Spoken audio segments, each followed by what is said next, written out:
ಓಂ ನಮೋ ಭಗವತೆ ವಾಸುದೇವಾಯ. ನಾರಾಯಣಂ ನಮಸ್ಕೃತ್ಯಂ ನರಂ ಚೈವ ನರೋತ್ತಮಂ ದೇವೀಂ ಸರಸ್ವತಿಂ ವ್ಯಾಸಂ ತತೋ ಜಾಯಮುದೀರಯೇತ್. ನಷ್ಟಪ್ರಾಯೇಷು ಅಭದ್ರೇಷು ನಿತ್ಯಂ ಭಾಗವತ ಸೇವಯಾ ಭಗವತೆ ಉತ್ತಮ ಶ್ಲೋಕೆ ಭಕ್ತಿರ್ಭವತಿ ನೈಷ್ಟಕಿ. ಶಣ್ವತಂ ಸ್ವಕಥಾ ಕೃಷ್ಣ ಪುಣ್ಯಶ್ರವಣಕೀರ್ತನಃ ಹೃದಯಂತಸ್ತು ಹಿ ಅಭದ್ರಾಣಿ ವಿಧೋನತೆ ಸವೃತ್ಸತಾಂ. ತಥಾ ರಾಜಸ್ತಮೋ ಭಾವಃ ಕಾಮಲೋಭಾದಯಶ್ಚ ಚೇತಯೇತಿರನಾವಿದ್ಧಂ ಸ್ಥಿತಂ ಸತ್ವೇ ಪ್ರಸೀದತಿ. ಏವಂ ಪ್ರಸನ್ನಮನಸೋ ಭಗವತ್ಭಕ್ತಿರ್ಯೋಗತಃ ಭಗವತ್ತತ್ವವಿಜ್ಞಾನಂ ಮುಕ್ತಸಂಗಸ್ಯ ಜಾಯತೆ. ಎಲ್ಲರಿಗೂ ಇವತ್ತಿನ ನಿತ್ಯಂ ಭಾಗವತ ಸೇವೆಗೆ ಸ್ವಾಗತವನ್ನು ಮಾಡುತ್ತಾ, ನಾನು ಟ್ಯೂಸ್ಡೇ ಕ್ಲಾಸ್ ತಗೋಬೇಕಾಗಿತ್ತು, ಆದರೆ ಊರಲ್ಲಿ ಇರಲಿದ್ದಕ್ಕೋಸ್ಕರ ನಾನು ಆ್ಯಕ್ಚುಲಿ ಕ್ಯಾನ್ಸಲ್ ಮಾಡ್ಕೊಂಡಿದ್ದೆ, ಈ ವಾರ ಬೇಡ ಅಂಥೇಳಿ. ಆದರೆ ಸ್ಯಾಟರ್ಡೆ ಯಾರು ಇಲ್ಲ ಮಾಡಿ ಅಂತಂದಿದ್ದಕ್ಕೆ ಮಾಡೋಣ ಅಂಥೇಳಿ ಮಾಡ್ತಾ ಇದ್ದೀನಿ. ಹರೇ ಕೃಷ್ಣ. ನಮ್ಮದು ಟ್ಯೂಸ್ಡೇ ಮತ್ತೆ ನಾವು ಕಂಟಿನ್ಯೂ ಮಾಡೋಣ. 48, 49, 50 3 ಶ್ಲೋಕಗಳನ್ನ ಇವತ್ತು ಮಾಡ್ತಾ ಹೋಗೋಣ. ಬರೀ ಶ್ಲೋಕ ಓದೋಣ. ಉತ್ತಮಶ್ಚ ಧ್ರುವಶ್ಚೋ ಭಾವನ್ಯೋನ್ಯಂ ಪ್ರೇಮ ವಿಫಲೋ ಅಂಗಸಂಗಾದುತ್ಪಲಖಾವಸ್ರೌಘಂ ಮುಹುರುಹತು. ಅನುವಾದ: ಸೋದರರಾದ ಉತ್ತಮ ಮತ್ತು ಧ್ರುವ ಮಹಾರಾಜ ಇಬ್ಬರು ಕಣ್ಣೀರು ಸುರಿಸಿದರು. ಪ್ರೀತಿ ವಾತ್ಸಲ್ಯಾತಿಶಯದಿಂದ ಒಬ್ಬರನ್ನೊಬ್ಬರು ತಬ್ಬಿಕೊಂಡಾಗ ಅವರ ಮೈಗಳು ಪುಲಕಿತವಾದವು. 49. ಸುನೀತಿರಸ್ಯ ಜನನಿ ಪ್ರಾಣೇಭ್ಯೋಪಿ ಪ್ರಿಯಂ ಸುತಂ ಉಪಗುಹ್ಯ ಜಹಾವಾದಿಂ ತದಂಗ ಸ್ಪರ್ಶ ನಿವೃತ. ಅನುವಾದ: ಧ್ರುವನ ಹೆತ್ತ ತಾಯಿಯಾದ ಸುನೀತಿಯು ತನ್ನ ಪ್ರಾಣಕ್ಕಿಂತಲೂ ಪ್ರಿಯವಾದ ಮಗನ ಕೋಮಲ ಶರೀರವನ್ನು ಅಪ್ಪಿಕೊಂಡಳು. ಅತ್ಯಂತ ಸಂತುಷ್ಟಳಾದ್ದರಿಂದ ತನ್ನ ದುಃಖವನ್ನೆಲ್ಲ ಮರೆತಳು. ಶ್ಲೋಕ 50.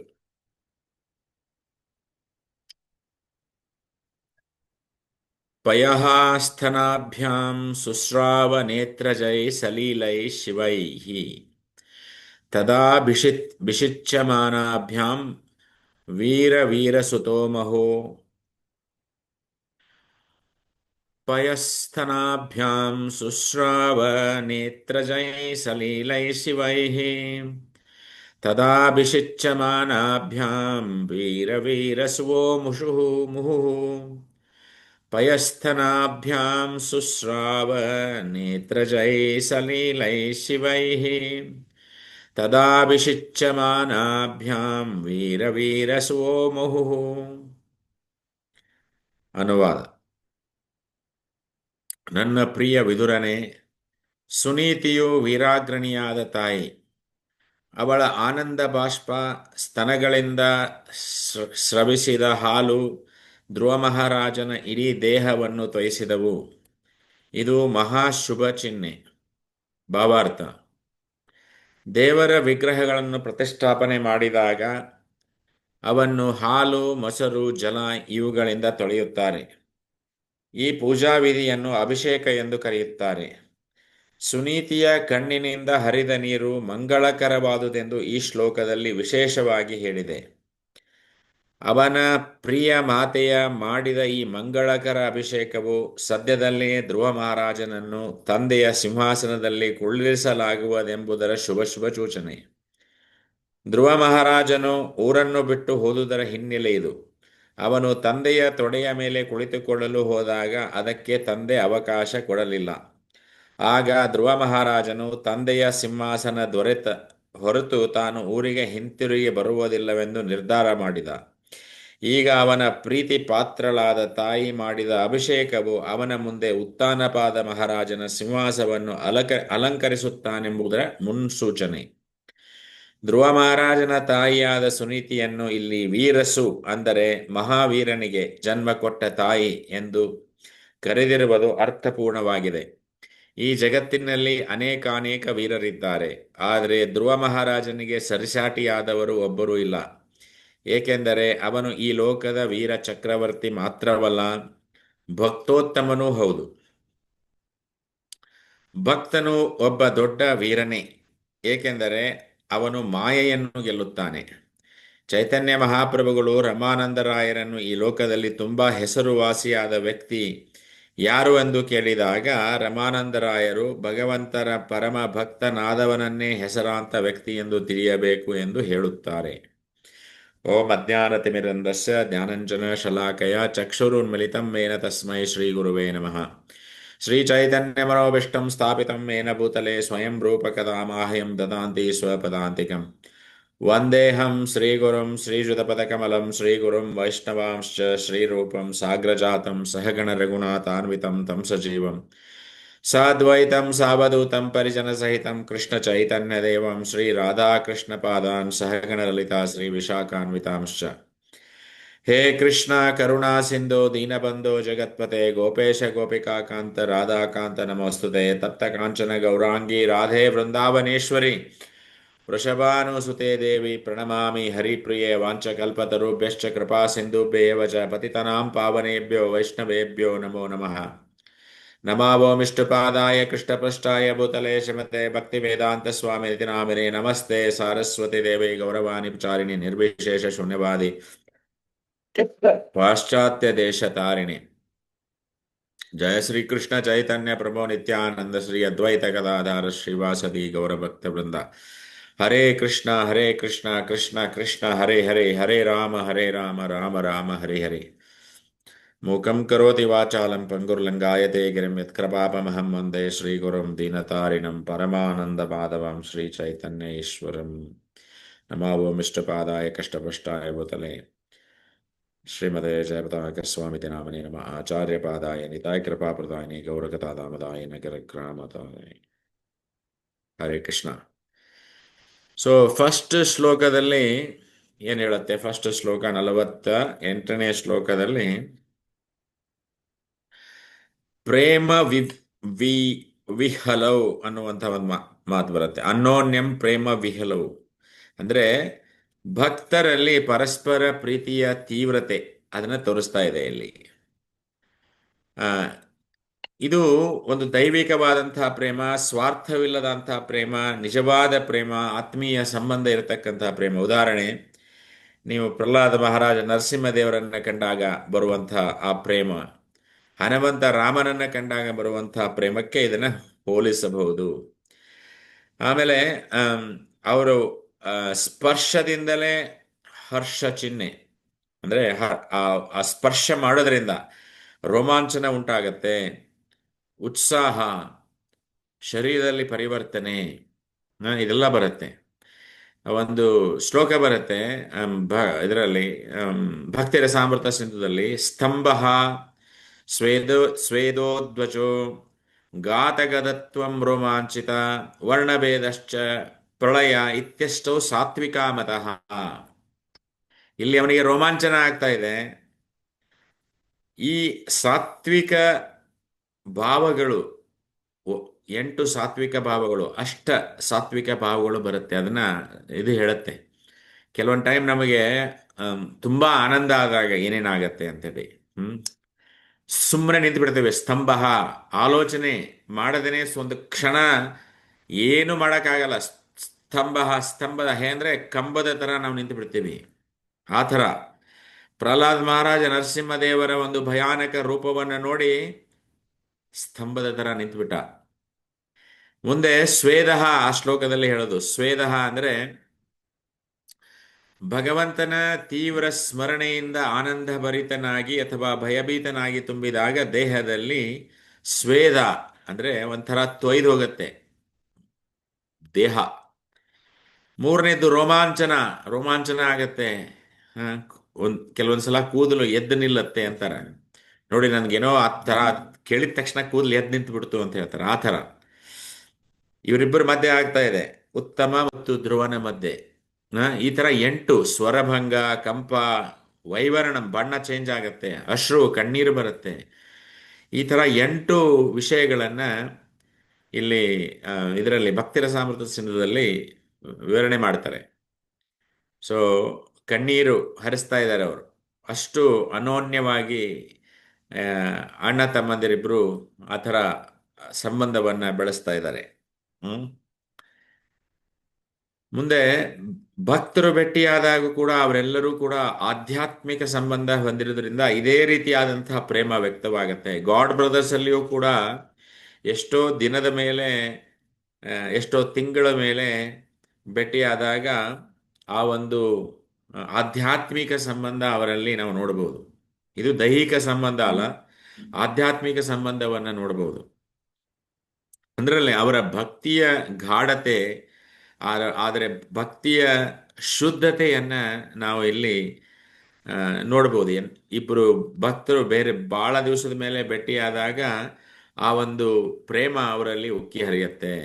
ಅಂದ್ರೆ ವೈಕುಂಠದಲ್ಲಿ ಈ ತರ ನಡೀತಾ ಇರತ್ತೆ ಅಂತ, ವೈಕುಂಠ ಲೋಕದಲ್ಲಿ. ಹ್ಮ್ ವಿದ್ಯಾ ವಿನಯ ಸಂಪನ್ನೆ ಬ್ರಾಹ್ಮಣೆ ಗವಿಹಸ್ತಿನಿ ಶುನಿ ಚೈವ ಸ್ವಪಾಕೆ ಚ. ಆ? ಪಂಡಿತ ಸಮದರ್ಶಿನಃ, ಪಂಡಿತನಾದವನು ಭಕ್ತನಾದವನು ಎಲ್ಲರನ್ನೂ ಕೂಡ ಸಮನಾಗಿ ಕಾಣ್ತಾನೆ. ನಾಯಿಯ ನಾಯಿಯ ತಿನ್ನುವನನ್ನು ಕೂಡ, ನಾಯಿಯನ್ನು ಕೂಡ, ಹಸುವನ್ನು ಕೂಡ, ಆನೆಯನ್ನು ಕೂಡ ಎಲ್ಲರನ್ನೂ ಒಂದೇ ರೀತಿಯಾಗಿ ಕಾಣ್ತಾನೆ ಅಂತ ಹೇಳಿ ಭಗವದ್ಗೀತಾ ಹೇಳುತ್ತೆ. ಇನ್ನೊಂದು ಶ್ಲೋಕದಲ್ಲಿ ಹೇಳ್ತಾರೆ, ಯೋ ಮಾಂ ಪಶ್ಯತಿ ಸರ್ವತ್ರ ಸರ್ವಂ ಚ ಮಯಿ ಪಶ್ಯತಿ ತಸ್ಯಾಹಂ ನ ಪ್ರಣಶ್ಯಾಮಿ ನ ಚ ಮೇ ನ ಪ್ರಣಶ್ಯತಿ. ಯಾರು ಭಗವಂತನನ್ನ ಎಲ್ಲೆಲ್ಲಿ ಕಾಣ್ತಾರೋ ಅವರು ಭಗವಂತನಲ್ಲಿ ಎಲ್ಲವನ್ನ ಕಾಣ್ತಾರೋ ಅವನು ಯಾವಾಗಲೂ ನನ್ನನ್ನು ಕಳ್ಕೊಳ್ಳೋದಿಲ್ಲ, ನಾನು ಯಾವಾಗಲೂ ಅವನನ್ನು ಕಳ್ಕೊಳ್ಳೋದಿಲ್ಲ. ಅದಕ್ಕೆ ಭಗವಂತನ ಸ್ಮರಣೆ ಯಾವಾಗಲೂ ಇರಬೇಕು ಅನ್ನೋದಕ್ಕೆ ಇದು ಉದಾಹರಣೆ. ಎಲ್ಲಿ ನೋಡಿದ್ರು, ಯಾವ ವಸ್ತುವನ್ನು ನೋಡಿದ್ರು ಕೂಡ ಅದು ಭಗವಂತನ ಒಂದು ಸೃಷ್ಟಿ. ಎಲ್ಲಿ ನೋಡ್ತಾನೆ ಅದು ಭಗವಂತನ ಸೃಷ್ಟಿ. ಇದನ್ನೆಲ್ಲ ನಾವು ನೋಡ್ತಾ ಇದ್ದೇವೆ. ಮುಂದಿನ ಶ್ಲೋಕದಲ್ಲಿ ಸುನೀತಿ ತನ್ನ ಪುತ್ರನಾದ ಧ್ರುವನನ್ನ ತನ್ನ ಪ್ರಾಣಕ್ಕಿಂತಲೂ ಪ್ರೀತಿಸ್ತಾ ಇದ್ದಾಳೆ, ಅವನನ್ನ ಅಪ್ಪಿಕೊಳ್ತಾ ಇದ್ದಾಳೆ. ಆ ಈ ರೀತಿಯಾಗಿ ಆ ಸನ್ನಿವೇಶಗಳು ನಿಮ್ಮ ಕಣ್ಮುಂದೆ ಬರಬೇಕು. ತಾಯಿಯ ಒಂದು ಪ್ರೀತಿ, ಶುದ್ಧವಾದಂಥ ಪ್ರೀತಿ, ನಿಸ್ವಾರ್ಥವಾದಂಥ ಪ್ರೀತಿ. ಧ್ರುವನನ್ನ ತನ್ನ ಪ್ರಾಣಕ್ಕಿಂತಲೂ ಹೆಚ್ಚು ಅವಳು ಪ್ರೀತಿ ಮಾಡ್ತಾ ಇದ್ಲು, ಅಪಗೊಳ್ತಾ ಇದ್ದಾಳೆ. ಭಾವನಾತ್ಮಕ ಒಂದು ಆ ಒಂದು ಪ್ರೀತಿ ಅವಳಲ್ಲಿ ಎದ್ದು ಕಾಣ್ತಾ ಇದೆ. ದುಃಖವನ್ನ ಮರಿತಾ ಇದ್ದಾಳೆ. ಏನು ದುಃಖ ಆಯಿತು ಅವಳಿಗೆಲ್ಲವನ್ನ ಮರಿತಾ ಇದ್ದಾಳೆ. ಅವಳ ಆಶೀರ್ವಾದದಿಂದ ಅವನಿಗೆ ಭಗವತ್ ಪ್ರಾಪ್ತಿಯಾಗಿದೆ, ಅದು ಅವಳಿಗೂ ಗೊತ್ತಿದೆ, ಅವನಿಗೂ ಕೂಡ ಗೊತ್ತಿದೆ. ಧ್ರುವನ ದರ್ಶನ ಸ್ಪರ್ಶ ಅವಳಿಗೆ ಆನಂದವನ್ನ ಕೊಡ್ತಾ ಇದೆ. ಮುಂದೆ 3ನೆಯ ಶ್ಲೋಕದಲ್ಲಿ ನಾವು ಇವತ್ತಿನ ದಿವಸ ಮಾತಾಡುವ ಶ್ಲೋಕ, ಅವಳು ಎದೆ ಹಾಲನ್ನ ಆ ಪ್ರೀತಿಯಿಂದ, ಪ್ರೇಮದಿಂದ ಉಕ್ಕಿ ಬಂದಂಥ ಆ ಪ್ರೀತಿಯಿಂದ ಆ ಸ್ತನಗಳಿಂದ ಎದೆ ಹಾಲು ಬರ್ತಾ ಇದೆ. ಎದೆ ಹಾಲನ್ನ ಸುರಿಸ್ತಾ ಇದ್ದಾಳೆ ಧ್ರುವನ ಮೇಲೆ. ಅಷ್ಟೇ ಅಲ್ಲ, ಎದೆ ಹಾಲಿನ ಜೊತೆ ಕಣ್ಣಿನಿಂದ ಬಂದಂಥ ಆ ನೀರನ್ನ ಕೂಡ ಧ್ರುವನ ಮೇಲೆ ಹರಿಸ್ತಾ ಇದ್ದಾನೆ. ಹಾಲು ಕಣ್ಣೀರು ಎರಡು ಕೂಡ್ತಾ ಇದೆ, ಅದರಿಂದ ಅಭಿಷೇಕಗೊಳ್ತಾ ಇದ್ದಾನೆ ಧ್ರುವ. ಅಂಥ ಧೈರ್ಯಶಾಲಿಯಾದ ಮಗನನ್ನ ಅವಳು ಧೈರ್ಯವಂತನೆ ಅನ್ನುವಂಥ ಇದರಿಂದ ಕರಿತಾ ಇದ್ದಾಳೆ, ಹಾರೈಸ್ತಾ ಇದ್ದಾಳೆ. ಆನಂದ ಭಾವ ಉಕ್ಕಿ ಹರಿತಾ ಇದೆ ಅವಳಲ್ಲಿ. ಇದು ಒಂದು ಭಾವೋದ್ರೇಕದ ವರ್ಣನೆ ಅನ್ನುವಂಥ ಮಾತನ್ನ ಹೇಳ್ತಾರೆ. ಸೊ ಧೈರ್ಯದಿಂದ ಅವನು ಕಠೋರ ತಪಸ್ಸನ್ನ ಮಾಡಿದ, ತಾಯಿ ಹೇಳಿದಂಥ ಮಾತನ್ನ ಕೇಳಿದ, ಆತ್ಮಜ್ಞಾನವನ್ನ ಪಡೆದ. ಆ ಹೃದಯ ಅವಳಿಗೆ ತುಂಬಿ ಬರ್ತಾ ಇದೆ. ಸೊ ಶಬ್ದಶಃ ನೋಡಿದರೆ ಇದನ್ನ ಹಾಲು, ಎದೆಯಿಂದ ಉಕ್ಕಿ ಬಂದಂತ ಹಾಲು ಹರಿದುದು, ಇದು ಏದರ ಸಂಕೇತ ಅಂದ್ರೆ ಪ್ರೇಮ ಪೂರ್ಣ ಪ್ರತಿಕ್ರಿಯೆಯ ಸಂಕೇತ ಅಂತ ಹೇಳ್ತಾರೆ. ಪ್ರೇಮ ಉಕ್ಕಿ ಬಂದಾಗ ಈ ಕೆಲವೊಂದು ಉದಾಹರಣೆಗಳನ್ನ ನಾವು ಭಾಗವತದಲ್ಲಿ ನೋಡ್ತೀವಿ. ಯಾವಾಗ ಆ, ರಾಮ ಬ- ರಾಮ ವಾಪಸ್ ಬಂದಲ್ವಾ, ಹೋಗುವಾಗ ಎಲ್ಲರೂ ಹೋಗ್ಬಿಟ್ಟಿದ್ರು ಅವನ ಜೊತೆ. ಇಡೀ ಅಯೋಧ್ಯ ಖಾಲಿಯಾಗಿ ಹೋಗಿತ್ತು. ರಾಮನ ಬಿಟ್ಟು ನಾವು ಒಂದು ಕ್ಷಣನೂ ಇರ್ಲಿಕ್ಕೆ ಶಕ್ಯ ಇಲ್ಲ ಅಂತ ಹೇಳಿ ರಾಮನ ಜೊತೆ ಹೋಗಿದ್ರು. ಆದ್ರೆ ಏನೋ ಒಂದು ಟ್ರಿಕ್ ಮಾಡಿ ರಾಮ ಅವ್ರನ್ನ ತಪ್ಪಿಸ್ಕೊಂಡು ತಾನು ಕಾಡಿಗೆ ಹೋದ. 14 ವರ್ಷ ವನವಾಸವನ್ನ ಅನುಭವಿಸಿದ. ಆಮೇಲೆ ವಾಪಸ್ ಬಂದಾಗ ಅಷ್ಟು ಸಂತೋಷದಿಂದ ಕಣ್ಣೀರನ್ನ ಹರಿಸ್ತಾ ಇರೋದು ಅದನ್ನ ನಾವು ನೋಡಿದೀವಿ. ಆಮೇಲೆ ಕೃಷ್ಣ ಯಾವಾಗ ಕುರುಕ್ಷೇತ್ರ ಯುದ್ಧವನ್ನೆಲ್ಲ ಮುಗಿಸ್ಕೊಂಡು ಆ ದ್ವಾರಕೆಗೆ ಬರ್ತಾನೆ, ಆವಾಗನೂ ಕೂಡ ಈ ಒಂದು ಭಾವವನ್ನು ನಾವು ನೋಡ್ತಾ ಇದ್ದೀವಿ. ಆ, ಯಾ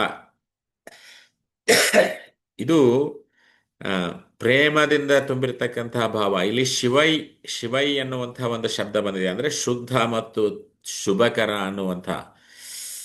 ತಾಯಿ ಮಗನನ್ನ ನೋಡಿ ಕಣ್ಣೀರಿನಿಂದ ಆಶೀರ್ವಾದ ಮಾಡ್ತಾ ಇದ್ದಾಳೆ. ಹ್ಮ್ ಕುಂತಿಯ ಪ್ರಾರ್ಥನೆಯಲ್ಲಿಯೂ ಕೂಡ ನಾವು ಇದನ್ನು ನೋಡ್ತೀವಿ. ಕುಂತಿ ಆ ನಮಗೆ ಈ ಎಲ್ಲ ತೊಂದರೆಗಳು ಬರಲಿ, ಎಷ್ಟು ತೊಂದರೆಗಳು ಬಂತು, ಭೀಮನಿಗೆ ವಿಷ ಕೊಡಿಸಿದ್ದು, ಅರಗಿನ ಮನೆಯಲ್ಲಿ ಅವರನ್ನ ಸುಡಲಿಕ್ಕೆ ಪ್ರಯತ್ನ ಮಾಡಿದ್ದು, ಅವರನ್ನ ಕಾಡಿಗೆ ಕಳಿಸಿದ್ದು, ಆ, ಎಲ್ಲ ನೋಡಿದಾಗ ಇದೆಲ್ಲ ಕಷ್ಟಗಳು ವಾಪಸ್ ಬರಲಿ ನಮಗೆ. ಯಾಕಂದ್ರೆ ಕಷ್ಟ ಬಂದಾಗ ನೀ ನಮ್ಮ ಜೊತೆ ಇರ್ತೀಯಪ್ಪ ಕೃಷ್ಣ ಅಂತ ಹೇಳಿ ಕೇಳ್ತಾಳ ಅವಳು. ಅದಕ್ಕೆ ಆ ಭಕ್ತರ ಒಂದು ಪ್ರೀತಿ ಇದೆಯಲ್ಲ, ಅದು ಬಹಳ ಇಂಪಾರ್ಟೆಂಟ್. ಹ್ಮ್ ಆ, ಇಲ್ಲಿ ಕೆಲವೊಂದು ವಿಷಯಗಳನ್ನ ನಾವು ನೋಡಿದಾಗ ನೋಡಿ, ಆ ಭಕ್ತರ ಮಧ್ಯೆ ಇರತಕ್ಕಂಥ ಪ್ರೀತಿ. ಭಕ್ತರು ಆಮ್, ಏನೇ ಆದರೂ ಕೂಡ ಇನ್ನೊಬ್ಬರಿಗೆ ನೋವು ಆಗಬಾರ್ದು ಅನ್ನುವಂಥ ವಿಚಾರ ಭಕ್ತರಲ್ಲಿ ಇರುತ್ತೆ. ಫಾರ್ ಎಕ್ಸಾಂಪಲ್ ನೋಡ್ಬೇಕಂದ್ರೆ ಆ, ವೈಷ್ಣವಾಹ ವಿಷ್ಣು ಹೃದಯ ಅಂತ ಒಂದು ಶ್ಲೋಕ ಬರುತ್ತೆ. ವೈಷ್ಣವರು ಯಾವಾಗಲೂ ವಿಷ್ಣು ಹೃದಯ ಇರುತ್ತೆ ಅಂತೇಳಿ.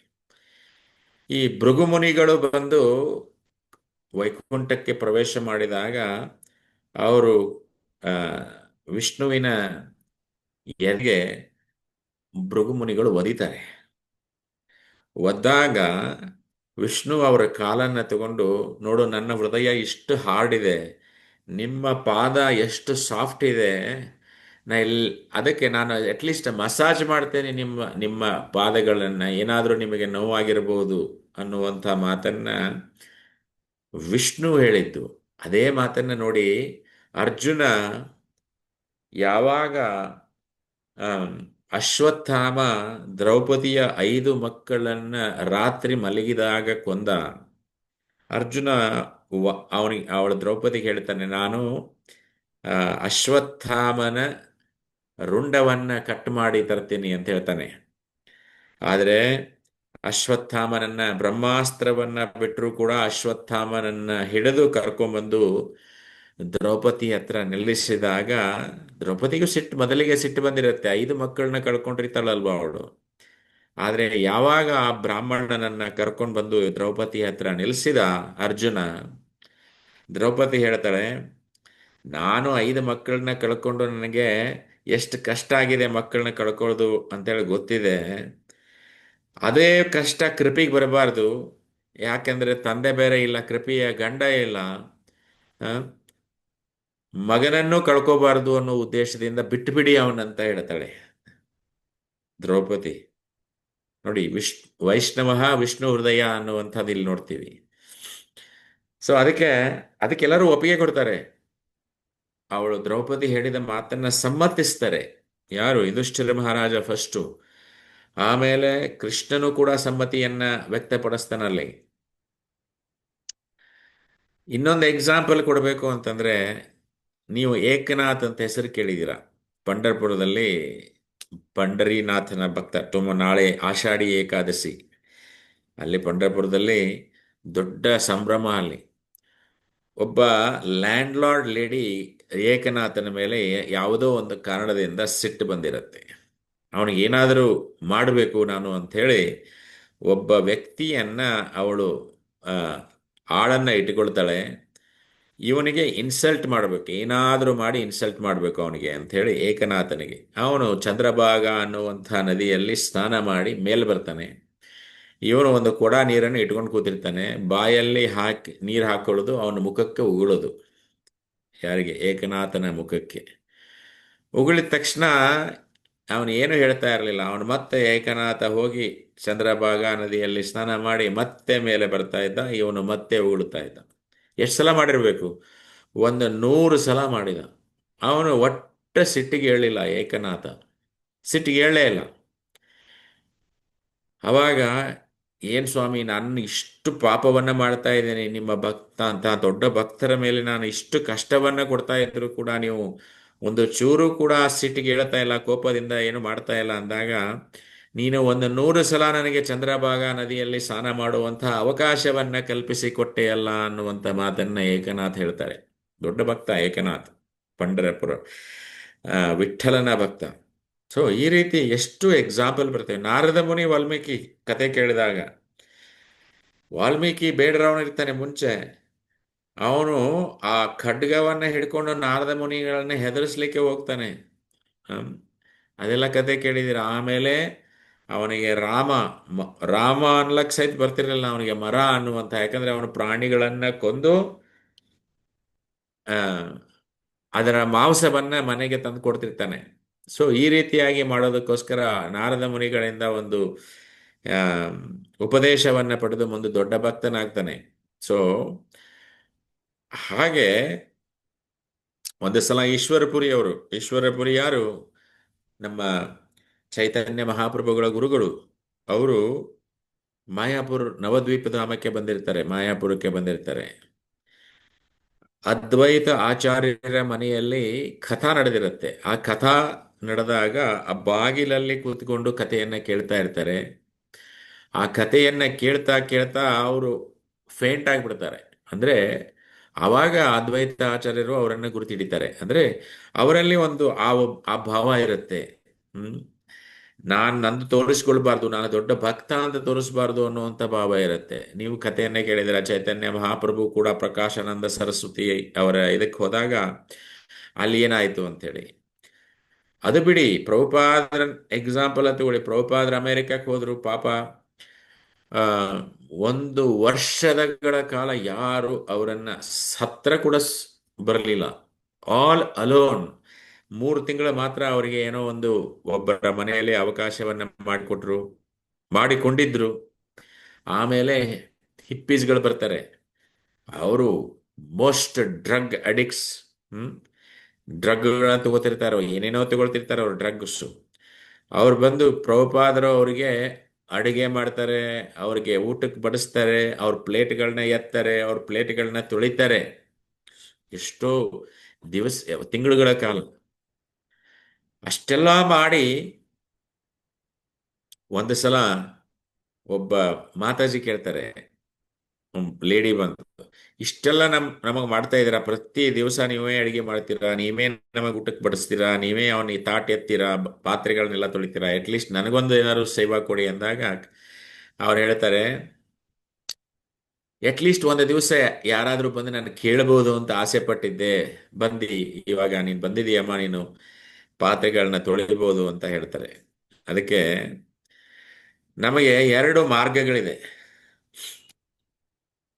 ಈಗ ಎಷ್ಟೋ ಸಲ ನೀವು ಡೈರೆಕ್ಷನ್ ನೋಡ್ತೀರಾ, ಒಂದು ರೋಡಲ್ಲಿ ಬರ್ತೀರಾ, ಆ ರೋಡ್ ಡಿವೈಡ್ ಆಗುತ್ತೆ. ಒಂದು ವಾಯ್ ಥರ ಒಂದು ಕಡೆ, ಈ ಕಡೆ ಒಂದು ರೋಡ್ ಹೋಗುತ್ತೆ, ಈ ಕಡೆ ಒಂದು ರೋಡ್ ಹೋಗುತ್ತೆ. ಒಂದು ರೋಡು ತುಂಬಾ ಬ್ಯುಸಿ ಇದೆ, ಎಲ್ಲ ವಾಹನಗಳು ಆ ರೋಡಲ್ಲಿ ಹೋಗ್ತಾ ಇದೆ. ಇಷ್ಟು ಬ್ಯುಸಿ ಇದೆ ಅಂದ್ರೆ ಅಷ್ಟು ಬ್ಯುಸಿ ಇದೆ, ಅಲ್ಲಿ ಜನನೂ ಹೋಗ್ತಾ ಇದ್ದಾರೆ, ವಾಹನಗಳು ಹೋಗ್ತಾ ಇದೆ. ಅದೇ ಈ ರೋಡಲ್ಲಿ ತುಂಬಾ ಕಡಿಮೆ ವಾಹನಗಳು ಹೋಗ್ತಾ ಇದೆ, ಜನನೂ ಹೋಗ್ತಾ ಇದ್ದಾರೆ. ಅಂದ್ರೆ ಇಲ್ಲಿ ನಿಮಗೆ ಕೃಷ್ಣನ ಸರ್ವಿಸ್ ಇದೆ ಇಲ್ಲಿ. ಇದರಲ್ಲಿ ಎಲ್ಲ ಭೌತಿಕ ಇಂದ್ರಿಯ ಸುಖ ಕೂಡ ಈ ರೋಡಲ್ಲಿ ನಿಮಗೆ ಸಿಗತ್ತೆ ಹೋದ್ರೆ. ಸೊ ಅದಕ್ಕೆ ಭಕ್ತರಾದವರು ಯಾವಾಗಲೂ ಭಕ್ತರಾಗಬೇಕು. ಯಾಕಂದ್ರೆ ಈ ಜೀವನದಲ್ಲಿ ಏನು ಬೇರೆ ಏನಿಲ್ಲ. ಈ ಜೀವನ, ಮಾನವ ಜನ್ಮ ಬಹು ದೊಡ್ಡದು. ಹಾಳು ಮಾಡಿಕೊಳ್ಳಬೇಡಿರೋ ಹುಚ್ಚಪ್ಪಗಳಿರ ಅಂತಂದ್ರೇನು? ನಮ್ಮ ಜೀವನವನ್ನ ಸಾರ್ಥಕ ಮಾಡ್ಕೋಬೇಕು ಅಂದ್ರೆ ಕೃಷ್ಣನ ಸರ್ವಿಸ್ ಎಲ್ಲಿದೆ ಆ ಸರ್ವಿಸ್ ಇರುವಂತಹ ರೋಡಲ್ಲಿ ನಮ್ಮ ಪ್ರಯಾಣವನ್ನ ನಾವು ಮಾಡಬೇಕು ಅನ್ನುವಂಥ ಮಾತನ್ನ ಹೇಳ್ತಾರೆ. ಹ್ಮ್. ನಾವು ಇವು ಕೆಲವೊಂದು ಪಾಯಿಂಟ್ಗಳೇನಿದೆಯಲ್ಲ ಇಲ್ಲಿ ಆ, ನಾನು ಆ, ಯಾವುದು ಆ, ವೈಷ್ಣವ ಎಟಿಕೇಟ್ ಅದರಿಂದ ಕೆಲವೊಂದು ಪಾಯಿಂಟ್ಗಳನ್ನ ತಗೊಂಡಿದ್ದೀನಿ. ಸೊ ಭಗವಂತ ನಮ್ಮನ್ನ ಎಲ್ಲಿಂದ ಎತ್ತುತ್ತಾನೋ ಅದನ್ನ ಬಿಟ್ರೆ ಇನ್ಯಾವುದು ನಮಗೆ ಮುಖ್ಯ ಅಲ್ಲ. ಅಂದ್ರೆ ನಾವು ಎಲ್ಲಿ ಹುಟ್ಟಿದ್ದೇವೆ, ಯಾವ ಪರಿಸ್ಥಿತಿಯಲ್ಲಿ ಇದ್ದೇವೆ ಅನ್ನೋದು ಮುಖ್ಯ ಅಲ್ಲ. ನಮಗೆ ಶುದ್ಧ ಭಕ್ತನ ಕೃಪೆ ಮಾತ್ರ ಮುಖ್ಯ. ಆದ್ರಿಂದ ಮಾತ್ರ ಭಗವಂತ ನಮ್ಮನ್ನ ಶುದ್ಧ ಭಕ್ತನ ಕೃಪೆ ಯಾರಿಗೆ ಸಿಗತ್ತೆ, ಭಗವಂತ ನಮ್ಮನ್ನ ಎತ್ತುತ್ತಾನೆ. ನಮ್ಮ ಶಕ್ತಿಯಿಂದ ನಾವು ಏನಾದರೂ ಸಾಧಿಸಿದ್ದೇವೆ ಅನ್ನುವಂಥ ಅಹಂಕಾರ ನಮ್ಮಲ್ಲಿ ಇರಬಾರದು. ಭಗವಂತನ ಕೃಪೆ ಇರಬೇಕು, ಶುದ್ಧ ಭಕ್ತನ ಅನುಗ್ರಹ ಇರಬೇಕು, ಅಷ್ಟೇ ನಮಗೆ ಸಾಕು. ಒಂದು ನಿಜವಾದ ಸ್ನೇಹಿತನನ್ನ ಅಥವಾ ಹೇಳಬೇಕು ಅಂತಂದ್ರೆ ಪ್ರೀತಿ, ನಿಷ್ಠೆ ಮತ್ತು ವಿಶ್ವಾಸದಿಂದ ಸಂಬಂಧವನ್ನ ಬೆಳೆಸಬೇಕಾದ್ರೆ ಸರ್ವಸ್ವವನ್ನು ಕೊಡುವಂತಹ ಮನೋಭಾವ ನಮಗೆ ಇರಬೇಕು.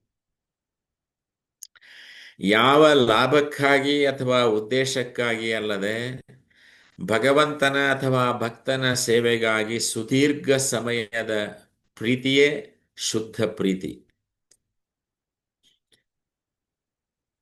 ಅಕಸ್ಮಾತ್ ಆಗಿ ಆ, ನಾನು ಯಾರಾದರೂ ಭಕ್ತನ ಹೃದಯ ಗೆದ್ದೆ ಅಂದ್ಕೊಂಡ್ರೆ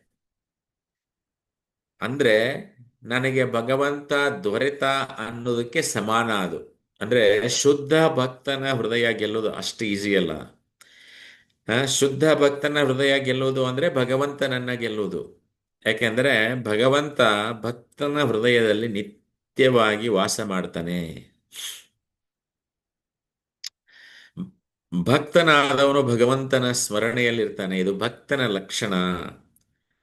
ಅವನು ಪ್ರತಿಯೊಂದು ಕ್ಷಣದಲ್ಲಿಯೂ ಕೂಡ ಶ್ರವಣ, ಕೀರ್ತನ, ಸ್ಮರಣೆ, ಇದರಲ್ಲಿ ಸೇವೆ, ಇದರಲ್ಲಿ ಕಳೀತಾ ಇರ್ತಾನೆ.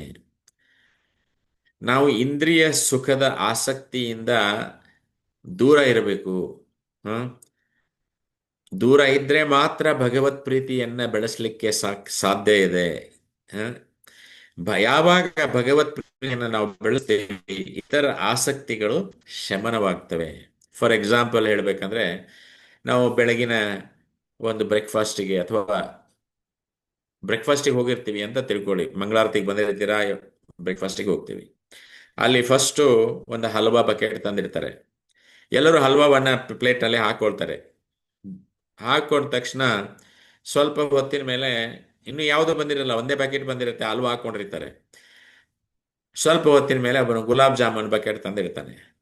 ಅಯ್ಯೋ ಗುಲಾಬ್ ಜಾಮೂನ್ ಬಂತಲ್ಲ ಅಂತ ಹೇಳಿ ಏನ್ ಮಾಡ್ತೀವಿ ನಾವು, ಆ ಹಲ್ವಾವನ್ನ ಬಕೆಟಿಗೆ ತೆಗಿತೀವಿ, ಮತ್ತೆ ತೆಗೆದು ಗುಲಾಬ್ ಜಾಮೂನ್ ಹಾಕೊಳ್ಳೋಕೆ ಪ್ರಯತ್ನ ಮಾಡ್ತೀವಿ. ಇದರಿಂದ ಅರ್ಥ ಏನಾಗತ್ತೆ ನಮಗೆ, ಯಾವಾಗ ನಾವು we give the lower taste we get, ಅಲ್ಲ, ಯಾವಾಗ ನಮಗೆ ಹೈಯರ್ ಟೇಸ್ಟ್ ಸಿಗತ್ತೆ, ಲೋವರ್ ಟೇಸ್ಟ್ ಆಟೋಮೆಟಿಕ್ಲಿ ನಾವು we will give up. So ಅದಕ್ಕೆ we also have to try always for the higher taste ನಾವು ತಗೊಳಕ್ ಪ್ರಯತ್ನ ಮಾಡಬೇಕು. ಇದು ಎಕ್ಸಾಂಪಲ್ ಅಷ್ಟೇ. ಸೊ ಭಗವಂತನಿಗೆ ಪೂರ್ಣ ಪ್ರೀತಿಯನ್ನು ನಾವು ತೋರಿಸಿದಾಗ ಮಾತ್ರ ಭಗವಂತ ಸಂಪೂರ್ಣವಾಗಿ ಆ ಭಕ್ತನಿಗೆ ಅರ್ಪಿಸುತ್ತಾನೆ, ತನ್ನನ್ನು ತಾನು ಅರ್ಪಿಸಿಕೊಡುತ್ತಾನೆ. ಯಾವಾಗ ನಮ್ಮ ಹೃದಯ ಶುದ್ಧ ಆಗತ್ತೆ ಆವಾಗ ಮಾತ್ರ ಭಗವಂತ ನಮ್ಮ ಹೃದಯವನ್ನ ಪ್ರವೇಶ ಮಾಡ್ತಾನೆ. ಇಲ್ಲಾಂದ್ರೆ ಇಲ್ಲ, ಅಶುದ್ಧ ಹೃದಯದಲ್ಲಿ ಅವನು ನಿಲ್ಲಲ್ಲ. ಅಂದ್ರೆ ಅಶುದ್ಧ ಹೃದಯ ಅಂದ್ರೆ ಏನು, ನಾವು ಆಸೆಯಿಂದ ನಮ್ಮ ಇಂದ್ರಿಯ ಸುಖಕ್ಕಾಗಿಯೇ ಪ್ರಯತ್ನ ಮಾಡ್ತಕ್ಕಂಥ ಮನುಷ್ಯ ಅಶುದ್ಧ ಹೃದಯ. ಹ್ಮ್ ಸೊ ಅದಕ್ಕೆ ಈ ಆಧ್ಯಾತ್ಮಿಕ ಬದುಕು ಅಂತಂದ್ರೆ ತನ್ನ ಹೃದಯವನ್ನ ಭಗವಂತನಿಗೆ ಅರ್ಪಿಸುವಂತಹ ಒಂದು ಕಲೆ. ಪ್ರತಿ ದಿವಸ ನಾವು ನಮ್ಮ ಹೃದಯವನ್ನ ಪುನಃ ಪುನಃ ಭಗವಂತನಿಗೆ ಅರ್ಪಿಸುವಂತಹ ಒಂದು ಪ್ರಾಮಾಣಿಕ ಪ್ರಯತ್ನವನ್ನ ನಾವು ಮಾಡಬೇಕು. ಸೊ ಅದು ಭಗವಂತ ಶುದ್ಧ ಭಕ್ತನ ಸೇವೆಯನ್ನ ಅವನು ಅವನ ನಿಷ್ಠೆಯಿಂದ ಅಥವಾ ಭಾವದಿಂದ ಸ್ವೀಕಾರ ಮಾಡ್ತಾನೆ. ಅದು ಎಷ್ಟೇ ಚಿಕ್ಕದಾದರೂ ತೊಂದರೆ ಇಲ್ಲ. ಭಗವಂತನ ಸೇವೆಯನ್ನು ನಾವು ಮಾಡಕ್ಕೆ ಪ್ರಯತ್ನ ಮಾಡಬೇಕು. ನಾವು ಆ, ಅದರ ಮುಖಾಂತರ ಪ್ರೀತಿಯನ್ನ ತೋರಿಸಿದಾಗ, ಭಕ್ತಿಯನ್ನ ತೋರಿಸಿದಾಗ ಅದು ಇತರರ ಹೃದಯದಲ್ಲಿ ಸ್ಪಂದನ ಉಂಟು ಮಾಡ್ತಾ ಇದೆ. ಆ? ಅಂದ್ರೆ ನಮ್ಮ ಬದುಕನ್ನ ನಾವು ಮಾತ್ರ ಬದಲಾವಣೆ ಮಾಡಿಕೊಡೋದಿಲ್ಲ, ಮತ್ತೊಬ್ಬರ ನಾವು ಚೇಂಜ್ ಆದಂಗೆ ಭಕ್ತರು ಬೇರೆಯವರು ಕೂಡ ಚೇಂಜ್ ಆಗ್ತಾರೆ ಅನ್ನೋದನ್ನ ಹೇಳ್ತಾ ಇದ್ದಾರೆ ಇಲ್ಲಿ. ಭಗವಂತ ನಾವು ಏನ್ ಕೇಳ್ತೀವಿ ಅದನ್ನ ಕೊಡ್ತಾನೆ. ಆದ್ರೆ ಭಕ್ತನ ಭಾವ ಕೇಳೋದಲ್ಲ. ನಿಷ್ಠೆ ಮತ್ತು ಶುದ್ಧತೆಯಿಂದ ಅವನಿಗೆ ಸೇವೆಯನ್ನ ಮಾತ್ರ ಮಾಡಬೇಕು. ಹ್ಮ್? ಆಮೇಲೆ ಆ, ಆ ಶುದ್ಧ ಭಾವ ಏನಿದೆಯಲ್ಲ ಅದನ್ನ ಭಗವಂತನನ್ನ ಆಕರ್ಷಣೆ ಮಾಡುತ್ತೆ. ಹ್ಮ್? ಭಾವವಿಲ್ಲದ ನೈವೇದ್ಯ, ಭಾವವಿಲ್ಲದ ಪೂಜೆ, ಭಾವವಿಲ್ಲದ ನುಡಿ, ಇವೆಲ್ಲನೂ ಕೂಡ ನಮಗೆ ಯಾವುದೂ ಉಪಯೋಗ ಇಲ್ಲ ಅಂತ. ಭಗವಂತನಿಗೆ ಪ್ರೀತಿಯನ್ನ ತಂದು ಕೊಡುವಂತಹ ಅಲ್ಲ ಅವು. ಅದಕ್ಕೆ ಯಾರಿಗಾದರೂ ಶುದ್ಧ ಭಕ್ತನಿಂದ ಆ ಕೃಪೆ ದೊರೆತರೆ ಕೋಟಿ ಕೋಟಿ ಹಣ ಗಳಿಸಿದ್ದಕ್ಕಿಂತ ಅವನು ಹೆಚ್ಚು ಭಾಗ್ಯಶಾಲಿ ಅಂತ. ಹ್ಮ್ ಯಾಕಂದ್ರೆ ಶುದ್ಧ ಭಕ್ತನ ಮಾರ್ಗದರ್ಶನ ಏನಿದೆಯಲ್ಲ, ಶುದ್ಧ ಭಕ್ತ ಅಂದ್ರೆ ಇಲ್ಲಿ ಗುರುಗಳು ಆಗ್ಬೋದು, ದೀಕ್ಷಾ ಗುರುಗಳು ಆಗ್ಬೋದು, ಶಿಕ್ಷ ಗುರುಗಳು ಆಗ್ಬೋದು. ಹ್ಮ್ ಅಂಥವರ ಮಾರ್ಗದರ್ಶನದಲ್ಲಿ ನಾವು ನಡಿಬೇಕಾಗತ್ತೆ. ಭಗವಂತ ಭಕ್ತರಲ್ಲಿ ಇದ್ದಾನೆ, ಭಕ್ತನ ಬಳಿ ಇದ್ದರೆ ಭಗವಂತ ನಮಗೆ ದೊರೀತಾನೆ. ಆಧ್ಯಾತ್ಮಿಕ ಸಾಧನೆಯ ಪ್ರಾರಂಭವೇ ಅಂತರಂಗ ಶುದ್ಧಿಯಲ್ಲಿ ಇದೆ ಅನ್ನೋದನ್ನ ನಾವು ತಿಳ್ಕೋಬೇಕು. ಮಾಡಬೇಕದನ್ನ. ನಿಜವಾದ ಭಕ್ತನ ಹೃದಯ ಭಗವಂತನ ನಿಜವಾದ ಮಂದಿರ ಅಂತ ಹೇಳ್ತಾರೆ. ದೇವಾಲಯಗಳಲ್ಲಿ ಕೇವಲ ವಾಸಿಸುವ ಭಗವಂತ ಭಕ್ತನ ಶುದ್ಧ ಹೃದಯದಲ್ಲಿ ನಿತ್ಯವಾಗಿ ವಾಸ ಮಾಡ್ತಾ ಇದ್ದಾನೆ. ನಿಜವಾದ ಭಕ್ತ ಸದಾ ತನ್ನ ಹೃದಯದಲ್ಲಿ ಭಗವಂತನೊಂದಿಗೆ ಮಾತನಾಡ್ತಾ ಇರ್ತಾನೆ. ಜಪ, ಪ್ರಾರ್ಥನೆ, ಸ್ಮರಣೆ, ಈ ಎಲ್ಲದರಲ್ಲಿಯೂ ಕೂಡ ಭಗವಂತನ ಜೊತೆ ಭಕ್ತರಾದವರು ಸಂವಾದದಲ್ಲಿರ್ತಾರೆ. ಭಗವಂತನನ್ನ ಪಡೆಯಬೇಕೆಂದರೆ ನಾವು ಸಂಪೂರ್ಣವಾಗಿ ನಮಗೆ ಸಿಕ್ಕಂಥ ಶುದ್ಧ ಭಕ್ತನನ್ನ ಮೆಚ್ಚಿಸಬೇಕು. ಶ್ರದ್ಧೆಯಿಂದ, ಸೇವಾ ಭಾವದಿಂದ ಶುದ್ಧ ಭಕ್ತನನ್ನು ನಾವು ಮೆಚ್ಚಿದಾಗ ಮಾತ್ರ ಅವನು ನಮ್ಮ ಜೀವನದ ಪಥವನ್ನ ಭಗವತ್ ಪಥವನ್ನಾಗಿ ಪರಿವರ್ತನೆ ಮಾಡ್ತಾನೆ. ನಾವು ಕಥೆಯನ್ನ ಕೇಳಿದ್ದೇವೆ, ಕಾಂಚೀಪೂರ್ಣ ಕಥೆಯನ್ನ ಕೇಳಿದ್ದೇವೆ. ಕಾಂಚೀಪೂರ್ಣ ಎಷ್ಟು ಸೇವೆ ಮಾಡ್ತಾ ಇದ್ದ ಭಗವಂತನ ಸೇವೆಯನ್ನ, ಆದರೆ ಭಕ್ತರ ಸೇವೆಯನ್ನ ಮಾಡದೇ ಇರೋದಕ್ಕೋಸ್ಕರ ಅವನನ್ನು ವೈಕುಂಠಕ್ಕೆ ಪ್ರವೇಶ ಇಲ್ಲ ಅಂತ ಹೇಳ್ತಾನೆ ಭಗವಂತ. ನೀ ಭಕ್ತರ ಸೇವೆ ಮಾಡಿದರೆ ಮಾತ್ರ. ನೋಡಿ, ಇಲ್ಲಿ ಸುನೀತಿಯ ಶ್ರೇಷ್ಠತೆಯನ್ನ ನಾವು ನೋಡ್ತಾ ಇದ್ದೀವಿ.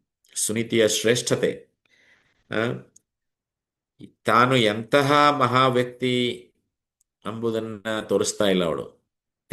ಎಷ್ಟು ತಿಂಗಳುಗಳು ಅವಳು ಸಂಕಟವನ್ನ ಅನುಭವಿಸಿದಾಳೆ. ಆದರೆ ಸುರುಚಿಯನ್ನ ತನ್ನ ಜೊತೆ ಕರ್ಕೊಂಡು ಆ ರಥದಲ್ಲಿ ಧ್ರುವನನ್ನ ನೋಡಕ್ಕೆ ಸಾಗುತ್ತಾ ಇದ್ದಾಳೆ. ಉತ್ತರನನ್ನೂ ಕರ್ಕೊಂಡು ಹೋಗ್ತಾ ಇದ್ದಾಳೆ. ಎಂತವಳು ನೋಡಿ. ದ್ರೌಪದಿ ಎಕ್ಸಾಂಪಲ್, ನಾನು ದ್ರೌಪದಿ ಕೊಂದಂಥ ಆ ಅಶ್ವತ್ಥಾಮನಿಗೆ ಕ್ಷಮೆ ಮಾಡಿದ್ದವಳು. ಇಲ್ಲಿ ಸುನೀತಿ ಸುರುಚಿಯನ್ನ ರಥದಲ್ಲಿ ಕರ್ಕೊಂಡು ಹೋಗ್ತಾ ಇದ್ದಾಳೆ. ಯಾರು ನಮ್ಮ ಹೃದಯವನ್ನ ಗಾಯಗೊಳಿಸಿದ್ದಾರೆ ಅಥವಾ ದುಃಖವನ್ನ ಕೊಟ್ಟಿದ್ದಾರೆ, ಅಂಥ ವ್ಯಕ್ತಿಗಳೊಂದಿಗೆ ಸಂತೋಷವನ್ನ ಹಂಚಿಕೊಳ್ಳೋದು ಸುಲಭ ಅಲ್ಲ. ಆದರೆ ಸುನೀತಿ ಇಲ್ಲಿ ಮಾಡಿ ನಮಗೆ ಎಷ್ಟು ಮಾರ್ಗದರ್ಶನ ಸಿಗತ್ತೆ ನೋಡಿ. ಸುನೀತಿ ಆ ಕೆಲಸವನ್ನ ಮಾಡ್ತಾ ಇದ್ದಾರೆ. ನಮ್ಮ ಜೀವನದಲ್ಲೇನು ಇಂಥ ಅವಕಾಶ, ಇಂಥ ಪ್ರಸಂಗಗಳು ಬರುತ್ತೆ. ನಮ್ಮನ್ನು ಯಾರು ದುಃಖ ಕೊಟ್ಟಿದ್ದಾರೆ ಅವ್ರ ಜೊತೆ ನಾವು ಸಂತೋಷ ಹಂಚಿಕೊಳ್ಳಿಕ್ಕೆ ಹಿಂದೆ ಮುಂದೆ ನೋಡ್ತೀವಿ. ಇಲ್ಲಿ ಸುನೀತಿ ಸುರುಚಿಯನ್ನ ಕರ್ಕೊಂಡು ತನ್ನ ಸಂತೋಷವನ್ನ ಅವಳ ಜೊತೆ ಹಂಚಿಕೊಳ್ತಾ ಇದ್ದಾಳೆ. ಇದು ವೈಷ್ಣವ ಚರಿತ್ರ. ಭಗವದ್ಗೀತೆ ಇದನ್ನ ಶ್ಲಾಘಿಸ್ತಾ ಇದೆ. ಅಂಥ ಸೌಜನ್ಯವಂತ ಸ್ವಭಾವವನ್ನ ಭಕ್ತರ ಸ್ವಭಾವವನ್ನು ಶ್ಲಾಘಿಸ್ತಾ ಇದೆ. ನೋಡಿ ಎಷ್ಟು ಕಲ್ಕೊಳ್ಳೋದಿದೆ ಇದು. ಸುಲಭದ ಮಾತಲ್ಲ ಇದು. ನಮ್ಮ ಜೀವನದಲ್ಲಿ ಯಾರು ಕಷ್ಟವನ್ನು ಕೊಟ್ಟಿದ್ದಾರೆ, ಯಾವ ನೋವನ್ನು ತಂದಿದ್ದಾರೆ, ಅವರಿಂದ ತಾತ್ಸಾರ ಮಾಡಬಾರದು ಅವರನ್ನ ಅಂತ ಹೇಳ್ತದೆ. ಆ ವ್ಯಕ್ತಿ ಖುಷಿಯಾಗಲಿ ಅನ್ನುವಂಥ ಹಾರೈಕೆಯನ್ನು ಹೊಂದಬೇಕು. ಇದು ಶ್ರೇಷ್ಠವಾದಂಥ ಲಕ್ಷಣ. ಈ ಜೀವನದಲ್ಲಿ ನಾವು ಎಷ್ಟೋ ಈ ಅನುಭವವನ್ನು ನಾವು ಕಂಡಿದ್ದೀವಿ. ನಾವು ಖುಷಿಯಾದಾಗ ಆ ಖುಷಿಯನ್ನ ಅವರ ಜೊತೆಗೆ ಹಂಚ್ಕೋಬೇಕು ಅಂತೆ. ಸುನೀತಿ ತಾನು ಕಳೀತಾ ಇದ್ದಂತಹ ನೋವು, ಆ, ಎಷ್ಟು ನೋವನ್ನ ಕಳೆದಳವಳು. ಆ ನೋವಿನಿಂದ ಅವಳು ಶುದ್ಧಳಾಗ್ತಾಳೆ. ಆ ನೋವನ್ನ ಕೊಟ್ಟ ಸುರುಚಿಯನ್ನೇ ತನ್ನ ಜೀವನದ ಸಂತೋಷದ ಕ್ಷಣಗಳಲ್ಲಿ ಅವಳಿಗೆ ಆಸನ ನೀಡಿ ಆಕೆಯ ಮಗನೊಂದಿಗೆ ತನ್ನ ಸಂತೋಷದಲ್ಲಿ ಭಾಗಿಯಾಗುವಂತೆ ಮಾಡುತ್ತಾಳೆ. ನೋಡಿ, ಇದು ವೈಷ್ಣವರ ಲಕ್ಷಣ. 12ನೇ ಅಧ್ಯಾಯದಲ್ಲಿ ಇದರ ಬಗ್ಗೆ ಮಾತಾಡ್ತಾರೆ. 12ನೆಯ ಅಧ್ಯಾಯ, ಆ, ಭಗವದ್ಗೀತೆಯ 12ನೇ ಅಧ್ಯಾಯದಲ್ಲಿ ಯಸ್ಮಾನ್ನೋ ದ್ವಿಜತೆ ಲೋಕೋ ಲೋಕಾನ್ನೋ ದ್ವಿಜತೆ ಚಯ ಹರ್ಷಾಮರ್ಷ ಭಯೋದ್ವೇಗೈರ್ ಮುಕ್ತೋ ಯಶ್ ಸಚಮೇ ಪ್ರಿಯ. ಯಾವ ವ್ಯಕ್ತಿಯಿಂದ ಯಾರು ಉದ್ವೇಗವನ್ನು ಪಡುವುದಿಲ್ಲವೋ ಮತ್ತು ಆ ವ್ಯಕ್ತಿಯು ಯಾರಿಂದಲೂ ಉದ್ವೇಗವನ್ನು ಅನುಭವಿಸುವುದಿಲ್ಲವೋ, ಸುಖ ಮತ್ತು ದುಃಖಗಳಲ್ಲಿ, ಭಯ ಮತ್ತು ಆತಂಕಗಳಲ್ಲಿ ಸಮಚಿತ್ತನಾಗಿರುತ್ತಾನೋ ಆತನು ನನಗೆ ಪ್ರಿಯನಾಗಿರುತ್ತಾನೆ. ನೋಡಿ, ಕ್ಲಿಯರ್ ಕಟ್. ಕೃಷ್ಣ ಯಾವ ವಿಷಯವನ್ನು ಕೂಡ ಬಿಟ್ಟಿಲ್ಲ. ಎಲ್ಲ ವಿಷಯಗಳ ಬಗ್ಗೆ ನಮಗೆ ಜ್ಞಾನವನ್ನು ಕೊಡ್ತಾ ಇದ್ದಾನೆ. ಅಂದರೆ ಯಾವ ವ್ಯಕ್ತಿಯಿಂದ ಇತರರಿಗೆ ಯಾವುದೇ ಸಂಕಟವಾಗುವುದಿಲ್ಲ ಮತ್ತು ಇತರರಿಂದ ಬಂದ ಸಂಕಟದಿಂದ ಆತ ಚಲಿಸಲಾರದವನಾಗ್ತಾನೆ. ಅಂತಹ ಭಕ್ತನು ನನಗೆ ಅತಿ ಪ್ರಿಯ, ಭಗವಂತ ಹೇಳಿದ್ದು. ಇದನ್ನ ಸುನೀತಿಯ ನಡೆ ಸ್ಪಷ್ಟವಾಗಿ ಇದನ್ನ ತೋರಿಸ್ತಾ ಇದೆ. ತಾನು ದುಃಖವನ್ನು ಅನುಭವಿಸುತ್ತಿದ್ದಾಗ ತನ್ನ ಮಗನಿಗೆ ಮೊದಲ ಪಾಠ ಏನು? ನಿನ್ನನ್ನು ನೋವುಗೊಳಿಸಿದವರಿಗೆ ದ್ವೇಷ ಬುದ್ಧಿ ಇರಬಾರದಪ್ಪ ಅನ್ನುವಂಥ ಮಾತನ್ನ ಹೇಳಿದ್ಲು ಧ್ರುವನಿಗೆ. ನೀನು ಭಗವಂತನನ್ನೇ ಹೋಗಿ ಕೇಳ್ಕೊ, ಭಗವಂತ ಕೊಡೋನು, ಭಗವಂತ ಕೊಟ್ಟೆ ಕೊಡ್ತಾನೆ, ಈ ಮಾತನ್ನ ಹೇಳಿ ಕಳಿಸಿದ್ಲು. ಯಾರ ಮೇಲೂ ದ್ವೇಷ ಮಾಡಬೇಡ, ಯಾರನ್ನ ನೋಯಿಸ್ಬೇಡ, ಯಾರ ಬಗ್ಗೆ ವಿಷವಂತರಾಗಬೇಡ, ಆ ಸ್ವಭಾವ ಬರಬಾರದು ನಮ್ಮಲ್ಲಿ. ಆದರೆ ಸುನೀತಿ ತನ್ನ ಮಗನಿಗೆ ಮೊದಲ ಪಾಠ ಹೇಳುವುದು ಅವರ ಬಗ್ಗೆ, ಅವರ ವಿರುದ್ಧ ಯಾವ ಕದನ ಬುದ್ಧಿ ನಮ್ಮಲ್ಲಿ ಇರಬಾರದು ಅನ್ನುವಂಥ ಮಾತನ್ನು ಹೇಳ್ತಾರೆ. ಇದು ಭಗವತ್ ಭಕ್ತಿಯ ಮಾರ್ಗ. ಈ ಮಾರ್ಗ ಅಷ್ಟು ಸುಲಭ ಅಲ್ಲ, ಅತ್ಯಂತ ಶ್ರೇಷ್ಠವಾದಂಥದ್ದು. ಸುರುಚಿ ಅವಳಿಗೆ ಎಷ್ಟು ಸಂಕಟವನ್ನ ಕೊಟ್ಟಿದ್ರೂ ಕೂಡ ಸುನೀತಿ ಶುಭ ವಿಚಾರವನ್ನ ಹೊಂದಿದವಳು. ಇದು ನಿಜವಾದ ವೈಷ್ಣವ ಗುಣ. ಇದರಿಂದ ನಾವು ಒಂದು ಮಹತ್ವವಾದ ಪಾಠವನ್ನು ನಾವು ಕಲಿಬೇಕಿಲ್ಲಿ. ನಮ್ಮ ಸನಾತನ ಧರ್ಮದಲ್ಲಿ ಅಥವಾ ವೈಷ್ಣವ ಸಂಸ್ಕೃತಿಯಲ್ಲಿ ಸತ್ಕಾರ್ಯ, ತಪಸ್ಸು, ಸೇವೆ ಇವನ್ನೆಲ್ಲ ಮೀರಿದ್ದು ಒಂದಿದೆ. ಅದೇ ಸದಾಚಾರ, ಉತ್ತಮವಾದಂತಹ ಸದಾಚಾರ. ಅದಕ್ಕೆ ನೋಡಿ, ನಮ್ಮಲ್ಲಿ ಸದಾಚಾರದ ಬಗ್ಗೆ ತುಂಬ ಮಾತಾಡ್ತಾರೆ. ನಾವು ವೈಷ್ಣವ ಎಟಿಕೇಟ್ ಅಂತ ಹೇಳ್ತೀವಿ. ನಾವು ವೈಷ್ಣವ ಸದಾಚಾರ, ಅದನ್ನು ನಾವು ತಿಳ್ಕೊಳ್ಬೇಕು. ಉತ್ತಮ ಭಕ್ತನಿಗೆ ಬರೀ ತಪಸ್ಸು ಮಾಡಿದರೆ, ಜಪ ಮಾಡಿದರೆ ಸಾಕಾಗಲ್ಲ. ಮತ್ತೊಬ್ಬರ ಜೊತೆ ಯಾವ ರೀತಿಯಾಗಿ ನಾವು ಸ್ಪಂದನೆ ಇರಬೇಕು ಅನ್ನೋದನ್ನು ಕೂಡ ನಾವು ಕಲಿಬೇಕು. ಮತ್ತೊಬ್ಬ ವೈಷ್ಣವರಿಗೆ ಸಣ್ಣ ಪ್ರಮಾಣದ ನೋವು ಕೂಡ ಆಗಬಾರ್ದು. ನಮ್ಮ ವ್ಯಕ್ತಿತ್ವ, ಮಾತು, ನಡೆ ಇವುಗಳಿಂದ ಯಾವ ತೊಂದರೆ ಕೂಡ ಮತ್ತೊಬ್ಬ ವೈಷ್ಣವರಿಗೆ ಆಗಬಾರ್ದು. ಅದು ಅಪರಾಧ ಆಗತ್ತೆ. ಈ ಸುನೀತಿಯ ಶ್ರೇಷ್ಠತೆ ಇಲ್ಲಿ ಮಿಂಚುತ್ತಾ ಇದೆ. ಅವಳು ಧ್ರುವನಿಗೆ ದೊಡ್ಡ ಉಪಕಾರವನ್ನ ಮಾಡಿದ್ದಾಳೆ ಅಂದರೆ ಅವಳ ಸೌಜನ್ಯ, ಕ್ಷಮೆ, ಸಹನಶೀಲತೆ, ಸಹಾನುಭೂತಿ, ಸಮಬುದ್ಧಿ ಇವೆಲ್ಲ ವೈಷ್ಣವ ಎಟಿಕೇಟಲ್ಲಿ ಬರುತ್ತೆ, ಉತ್ತಮ ಸದಾಚಾರಗಳಲ್ಲಿ ಬರುತ್ತೆ. ಅವಳು ಧರ್ಮ ಸಂಗತವಾಗಿ ಅಥವಾ ನೈತಿಕವಾಗಿ ವೈದಿಕತೆಯಿಂದ ಪವಿತ್ರ ಆದರ್ಶವನ್ನ ಅವನಿಗೆ ಬೋಧಿಸಿದ್ದಾಳೆ. ಅಂದ್ರೆ ಅವಳು ಫಾಲೋ ಮಾಡ್ತಾಳೆ ಅಂತ ಅರ್ಥ.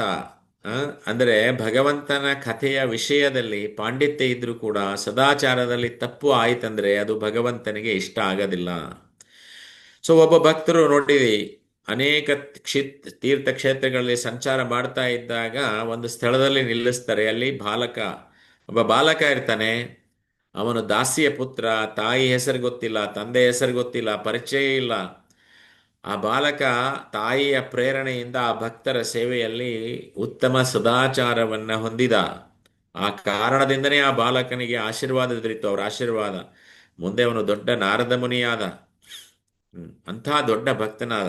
ಇದರ ಅರ್ಥ, ನಮ್ಮ ಜೀವನದಲ್ಲಿ ಸದಾ ಸದಾಚಾರ ಅನ್ನೋದು ಬಹಳ ಮುಖ್ಯ. ಉತ್ತಮ ಸದಾಚಾರ ಇರಬೇಕು. ಅದಕ್ಕೆ ಏನ್ ಬೇಕು? ಉತ್ತಮ ಸದಾಚಾರ ಅಂದ್ರೆ ವೈಷ್ಣವರ ಸೇವೆಯನ್ನ ಮಾಡಬೇಕು, ಅವರ ಆಶೀರ್ವಾದವನ್ನ ಪಡೀಬೇಕು. ನಮ್ಮ ಸಾಧನೆ ಮತ್ತು ಸೇವೆ ಆವಾಗ ಉತ್ತಮ ಆಗಿರುತ್ತೆ. ಸದಾಚಾರ ಇಲ್ದಿದ್ರೆ ನಮ್ಮ ಸಾಧನೆ ಕೂಡ ಹೀನಗೊಳ್ಳುತ್ತೆ. ಮತ್ತೆ ನಾವು ಈ ಜಗತ್ತಿನ ಮೋಹದಲ್ಲಿ ಸಿಕ್ಕಾಕೊಳ್ತೀವಿ. ಒಬ್ಬ ಉತ್ತಮ ವೈಷ್ಣವ ಸದಾ ಉತ್ತಮ ಸದಾಚಾರವನ್ನೇ ಹೊಂದಿರ್ತಾನೆ. ಸುನೀತಿಯ ಶ್ರೇಷ್ಠ ವರ್ತನೆ ಇಲ್ಲಿ ನಮಗೆ ಅತ್ಯಂತ ಪ್ರೇರಣೆ.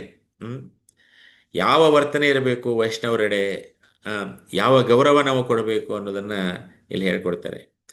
ಚೈತನ್ಯ ಮಹಾಪ್ರಭುಗಳು ಕೂಡ ಹೇಳಿದ್ದಾರೆ, ತೃಣಾದಪೈ ಸುನೀಚೈನ ತರೋರಪೈ ಸಹಿಷ್ಣುನಾಕಿ ಅಮಾನಿನ ಮಾನದೇನ ಕೀರ್ತನೆಯ ಸದಾ ಹರಿ. ಯಾವ ತರ ಇರಬೇಕು? ತೃಣಕ್ಕಿಂತಲೂ ವಿನಯ ಆಗಿರ್ಬೇಕು. ತೃಣ ಅಂದ್ರೆ ಹುಲ್ಲು, ಹುಲ್ಲಕ್ಕಿಂತ ವಿನಯ ಇರುವ. ಕಾಲಿಟ್ರೆ ಕಾಲ್ ತೆಗೆದಾಗ ಮತ್ತೆ ಎದ್ ನಿಲ್ಲತ್ತೆ ಅದು. ವೃಕ್ಷಕ್ಕಿಂತಲೂ ಸಹನಶೀಲರಾಗಿರ್ಬೇಕು. ವೃಕ್ಷ ನೋಡಿ ಎಷ್ಟು ನೆರಳನ್ನು ಕೊಡುತ್ತೆ, ಹಣ್ಣು ಕೊಡುತ್ತೆ, ಕಾಯಿ ಕೊಡುತ್ತೆ. ಏನ್ ಎಕ್ಸ್ಪೆಕ್ಟ್ ಮಾಡುತ್ತೆ ಅದ್ರ ನಮ್ಮಿಂದ ಏನು ಎಕ್ಸ್ಪೆಕ್ಟ್ ಮಾಡಲ್ಲ. ವೃಕ್ಷಕ್ಕಿಂತಲೂ ಸಹನಶೀಲರಾಗಿರ್ಬೇಕು. ತಾನು ಗೌರವ ಪಡೆಯದೇ ಇದ್ರೂ ಕೂಡ ಅದರ ಅವಮಾನ ಮಾಡಿದ್ರು ಕೂಡ ಎಲ್ಲರನ್ನ ನಾವು ಗೌರವದಿಂದ ನೋಡ್ಬೇಕು. ಇದು ಬಹಳ ಕಷ್ಟದ ಕೆಲಸ. ಇದು ಇಂಥ ಒಂದು ಭಾವವನ್ನ ನಾವು ಬೆಳೆಸ್ಕೋಬೇಕು ಅಂತಂದ್ರೆ ನೋಡಿ, ಭಕ್ತರಾದವರು ಇದನ್ನು ಬೆಳೆಸ್ಕೊಳ್ತಾರೆ. ಈ ಗುಣಗಳು ಇದ್ರೆ ಮಾತ್ರ ಅವರು ಭಕ್ತರಾಗಲಿಕ್ಕೆ ಯೋಗ್ಯ. ಮಾತ್ರ ಕಷ್ಟ ಇದು. ಅದಕ್ಕೆ ಅಂಥ ಗುಣಗಳನ್ನು ನಾವು ಬೆಳೆಸ್ಕೋಬೇಕು. ಗೌರವವನ್ನ ಅಂಥ ವ್ಯಕ್ತಿಗಳಿಗೆ ಗೌರವವನ್ನ ಕೊಡಬೇಕು. ನಮ್ಮನ್ನ ಯಾರು ನೋಯಿಸಿದ್ದಾರೆ ಅವ್ರಿಗೆ ಗೌರವ ಕೊಡಬೇಕು. ಅದು ಕಷ್ಟ, ಇದು ತುಂಬಾ ಕಷ್ಟ ಇದ್ದ ಕೆಲಸ ಇದು. ಆದ್ರೆ ಅದನ್ನ ನಾವು ಬೆಳೆಸ್ಕೋಬೇಕು. ಅದು ಸದಾ ಉತ್ತಮ ಸದಾಚಾರ. ಇದನ್ನ ಸುನೀತಿಯವರ ವರ್ತನೆಯಿಂದ ಇದು ತಿಳಿತಾ ಇದೆ. ಭಾಗವತದಲ್ಲಿ ಎಷ್ಟೋ ಕಥೆಗಳು ಬರುತ್ತೆ. ಈ ಕಥೆಗಳನ್ನ ನಾವು ಪ್ರತಿಯೊಂದು ಸಲ ಕೇಳಿದಾಗೂ ಕೂಡ ನಮಗೆ ಅನುಭವ ಆಗತ್ತೆ. ನಾವು ಕೇಳಿದಂತಹ ಅನುಭವ ಆಗತ್ತೆ. ಇಲ್ಲಿ ಸುನೀತಿ ಎಷ್ಟು ದುಃಖವನ್ನ ಅನುಭವಿಸಿದರೂ ಕೂಡ ಸುರುಚಿಯೊಂದಿಗೆ ಆ ಸುಖವನ್ನ ಹಂಚಿಕೊಳ್ತಾ ಇದ್ದಾರೆ. ಧ್ರುವ ಮಹಾರಾಜರು ವಾಪಸ್ಸು ಬಂದದ್ದು ಸಂತೋಷದ ಸಂಗತಿಯನ್ನ ಹಂಚಿಕೊಳ್ತಾ ಇದ್ದಾರೆ. ಅವರಿಗೆ ಆ ಸಂತೋಷದಲ್ಲಿ ಪಾಲ್ಗೊಳ್ಳಿಕ್ಕೆ ಹೇಳ್ತಾ ಇದ್ದಾರೆ. ಅದಕ್ಕೆ ವೈಷ್ಣವ ಹೇಗಿರ್ಬೇಕು ಅಂದ್ರೆ ಪರ ದುಃಖ ದುಃಖಿ. ಯಾರು ದುಃಖದಿಂದ ಇರ್ತಾರೆ, ನಾವು ದುಃಖ ಅನುಭವಿಸ್ಬೇಕು.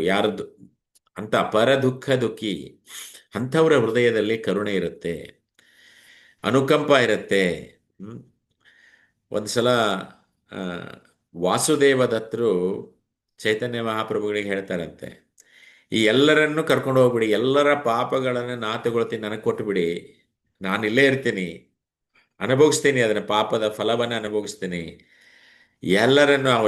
ಎಲ್ಲರನ್ನೂ ಕೂಡ ಭಗವತ್ ಧಾಮಕ್ಕೆ ಕಳಿಸಿಬಿಡಿ ಅನ್ನುವಂಥ ಮಾತನ್ನು ಹೇಳ್ತಾರೆ. ಅಂತ ಸುನೀತಿಯವರ ವರ್ತನೆ, ವಾಸುದೇವದತ್ತರಂತಹ ಗುಣ ಎಷ್ಟೋ ಪ್ರಸಂಗಗಳು ಭಾಗವತದಲ್ಲಿ ಬರುತ್ತೆ. ಸೊ ಅದಕ್ಕೆ ಅವನ್ನೆಲ್ಲನೂ ಕೂಡ ನಾವು ನೋಡ್ತಾ ಹೋದಂಗೆ ಅಟ್ಲೀಸ್ಟ್ ಅಳವಡಿಸ್ಕೊಳ್ತಾ ಹೋಗ್ಬೇಕು. ಅಟ್ಲೀಸ್ಟ್ ನಾವು ಕೇಳಿದಾಗ ಇಂಥ ಗುಣಗಳನ್ನ ಒಂದಾದ್ರೂ ಅಥವಾ ಎರಡಾದ್ರೂ ಗುಣಗಳನ್ನ ಅಳವಡಿಸ್ಕೊಂಡ್ರೆ ಬೇರೆಯವರಿಗೆ ಅಟ್ಲೀಸ್ಟ್ ನೋವು ಕೊಡಬಾರ್ದು, ಬೇರೆಯ ಭಕ್ತರಿಗೆ ನೋವು ಕೊಡಬಾರ್ದು.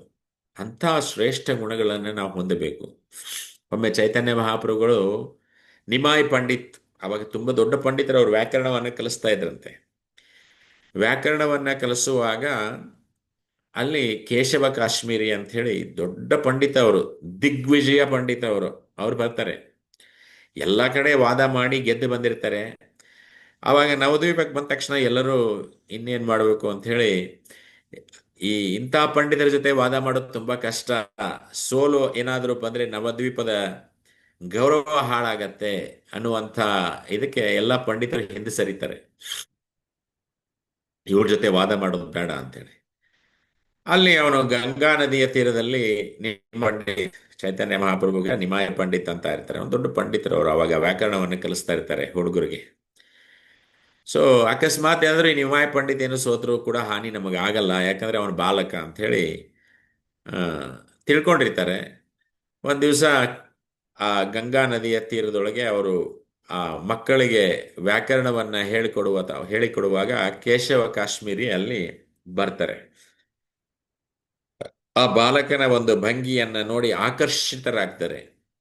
ಆ ಪುಟ್ಟ ಪಂಡಿತನನ್ನು ನೋಡಿ ಕೈ ಮುಗಿದು ಮಾತಾಡ್ತಾರೆ. ನಿಮಾಯ ಪಂಡಿತರೇ, ನಿಮ್ಮ ಬಗ್ಗೆ ನಾನು ತುಂಬಾ ಕೇಳಿದ್ದೇನೆ. ನೀವು ತುಂಬಾ ವ್ಯಾಕರಣವನ್ನ ಚೆನ್ನಾಗಿ ಹೇಳ್ತೀರಂತೆ ಅಂತ ಕೇಳ್ತಾರೆ. ಆವಾಗ ನಿಮಾಯ ಪಂಡಿತ, ನಾನು ಸರಳ ವ್ಯಾಕರಣ ಶಿಕ್ಷಕ ಮಾತ್ರ, ನಾನು ತುಂಬಾ ಬೇಸಿಕ್ ಹೇಳ್ಕೊಡ್ತಾ ಇದ್ದೀನಿ ಅಂತ ಹೇಳಿ. ಆವಾಗ ಆ, ಯಾರಿಗೂ ನೋವುಂಟು ಮಾಡಬಾರ್ದು ನೋಡಿ, ತಾವು ಸದಾಚಾರದಿಂದ ನಡ್ಕೊಳ್ತಾರೆ, ನೋವಾಗಬಾರ್ದು ಅಂತ ನಡ್ಕೊಳ್ತಾರೆ ಅಲ್ಲಿ ಚೈತನ್ಯ ಮಹಾಪ್ರಭುಗಳು, ನಿಮಾಯ ಪಂಡಿತ್. ಆಮೇಲೆ ಅವ್ರು ಹೇಳ್ತಾರೆ, ನಿಮ್ಮ ಬಗ್ಗೆ ತುಂಬಾ ಕೇಳಿದ್ದೀನಿ ನಾನು. ಗೌರವದಿಂದ ಪರಿಚಯ ಮಾಡ್ಕೊಳ್ತಾರೆ ಇಬ್ರು. ನಾನು ನಿಮ್ಮ ಬಗ್ಗೆ ತುಂಬಾ ಕೇಳಿದ್ದೀನಿ. ಆ, ಅವ್ರನ್ನ ಸ್ವಾಗತ ಮಾಡ್ತಾರೆ, ಸಜ್ಜನದಿಂದ ಸ್ವಾಗತ ಮಾಡ್ತಾರೆ.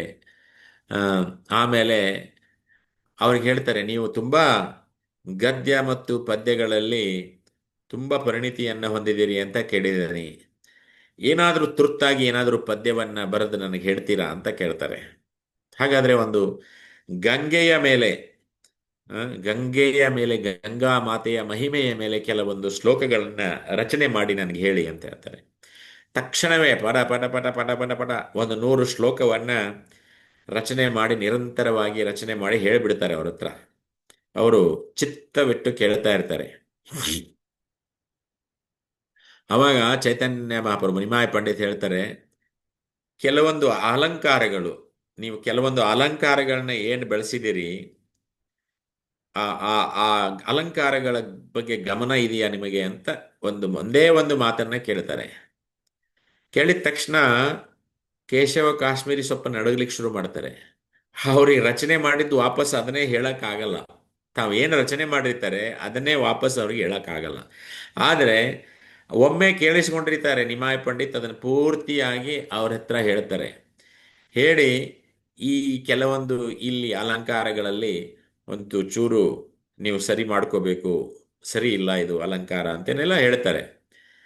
ಆವಾಗ ಅವರು ಶರಣಾಗ್ತಾರೆ. ಕೇಶವ ಕಾಶ್ಮೀರಿ ನಿಮ್ಮಾಯಿ ಪಂಡಿತಿಗೆ ಶರಣಾಗ್ತಾರೆ. ಆಮೇಲೆ ಸರಸ್ವತಿ ದೇವಿ ಅವರಲ್ಲಿ ಕೇಶವ ಕಾಶ್ಮೀರಿಯಲ್ಲಿ ಪ್ರತ್ಯಕ್ಷಳಾಗಿ ಹೇಳ್ತಾರೆ, ನೀವು ನಿಮ್ಮಾಯಿ ಪಂಡಿತ್ ಅಂದ್ರೆ ಯಾರಂತ ತಿಳ್ಕೊಂಡಿದೀಯಾ, ಅವರು ಸಾಕ್ಷಾತ್ ಪರಮಾತ್ಮ ಚೈತನ್ಯ ಮಹಾಪ್ರಭುವಲ್ಲಿ ವಾಸ ಮಾಡ್ತಾ ಇದ್ದಾರೆ, ಅವರು ಸಾಕ್ಷಾತ್ ಪರಮಾತ್ಮ ಅನ್ನೋದನ್ನ ಇಲ್ಲ. ಅದಕ್ಕೆ ಇಷ್ಟೆಲ್ಲ ಆದರೂ ಕೂಡ ಚೈತನ್ಯ ಮಹಾಪ್ರಭುಗಳು ಹೇಗೆ ಹೇಳಿದ್ರು ಅವ್ರಿಗೆ ಅಂತಂದ್ರೆ, ಒಂದು ಚೂರು ಅಲಂಕಾರದಲ್ಲಿ ಏನೋ ಒಂದು ಚೂರು ಇದೆ ಅಂತ ಹೇಳ್ತಾರೆ. ಅಂದ್ರೆ ನಿಮ್ಗೆ ತಪ್ಪಿದೆ ಅಂತ ಹೇಳಲ್ಲ, ಅಂದ್ರೆ ದೋಷ ಇದ್ರೂ ಕೂಡ ವಿನಯದಿಂದ ಅವ್ರು ಹೇಳ್ತಾರೆ. ಹ್ಮ್. ಸೊ ಅದಕ್ಕೆ ಆ, ಕೆಲವೊಂದು ಎಕ್ಸಾಂಪಲ್ ಈ ರೀತಿಯಾಗಿ ಎಕ್ಸಾಂಪಲ್ಗಳನ್ನ ನಾವು ನೋಡ್ತಾ ಹೋಗ್ಬೋದು.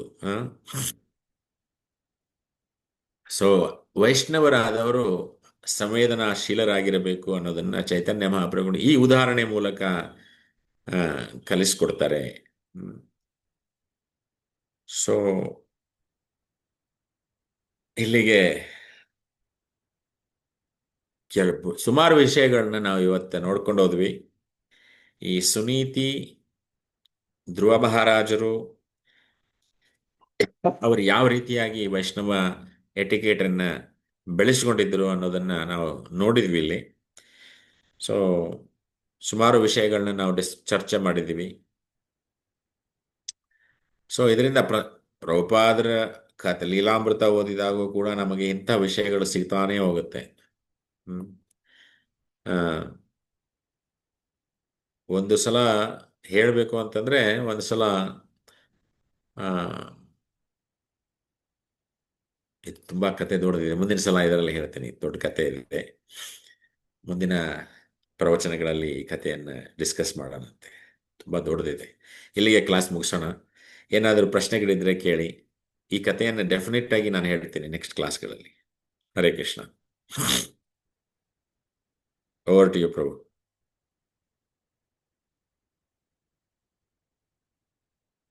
ಇಲ್ವಾ ಪ್ರಭು ನೀವು? ಹರಿ ಹರೇ ಬಾಲ್. ಕೃಷ್ಣ ಧನ್ಯವಾದ ಪ್ರಭು. ಹರೇ ಕೃಷ್ಣ ಧನ್ಯವಾದ ಪ್ರಭು. ಪ್ರಭು ಆನ್ ಮಾಡಿದ್ರೆ ಆನ್ ಆಯ್ತು, ಹಂಗೆ ಮಾತಾಡೋದು. ಸರಿ ಪ್ರಭು. ಇವತ್ತಿನ ವಿಚಾರದಲ್ಲಿ ಒಂದ್ ಹೇಳಿದ್ರಿ, ಯಾವ್ದು ನೋಡಿದ್ರು ಕೂಡ ಭಗವಂತನ ಸೃಷ್ಟಿ. ನಾವು ಯಾವ್ದು ನೋಡಿದ್ರು ತಿಳ್ಕೋಬೇಕು ಇದು ಭಗವಂತನಿಂದ ಆಗಿದೆ ಅಂತ. ಮತ್ತೆ ಸುನೀತಿಯ ಭಾವೋದ್ರೇಕ ಪ್ರೇಮ, ಅದ್ ವಿವರಣೆ ಬಹಳ ಚೆನ್ನಾಗಿತ್ತು.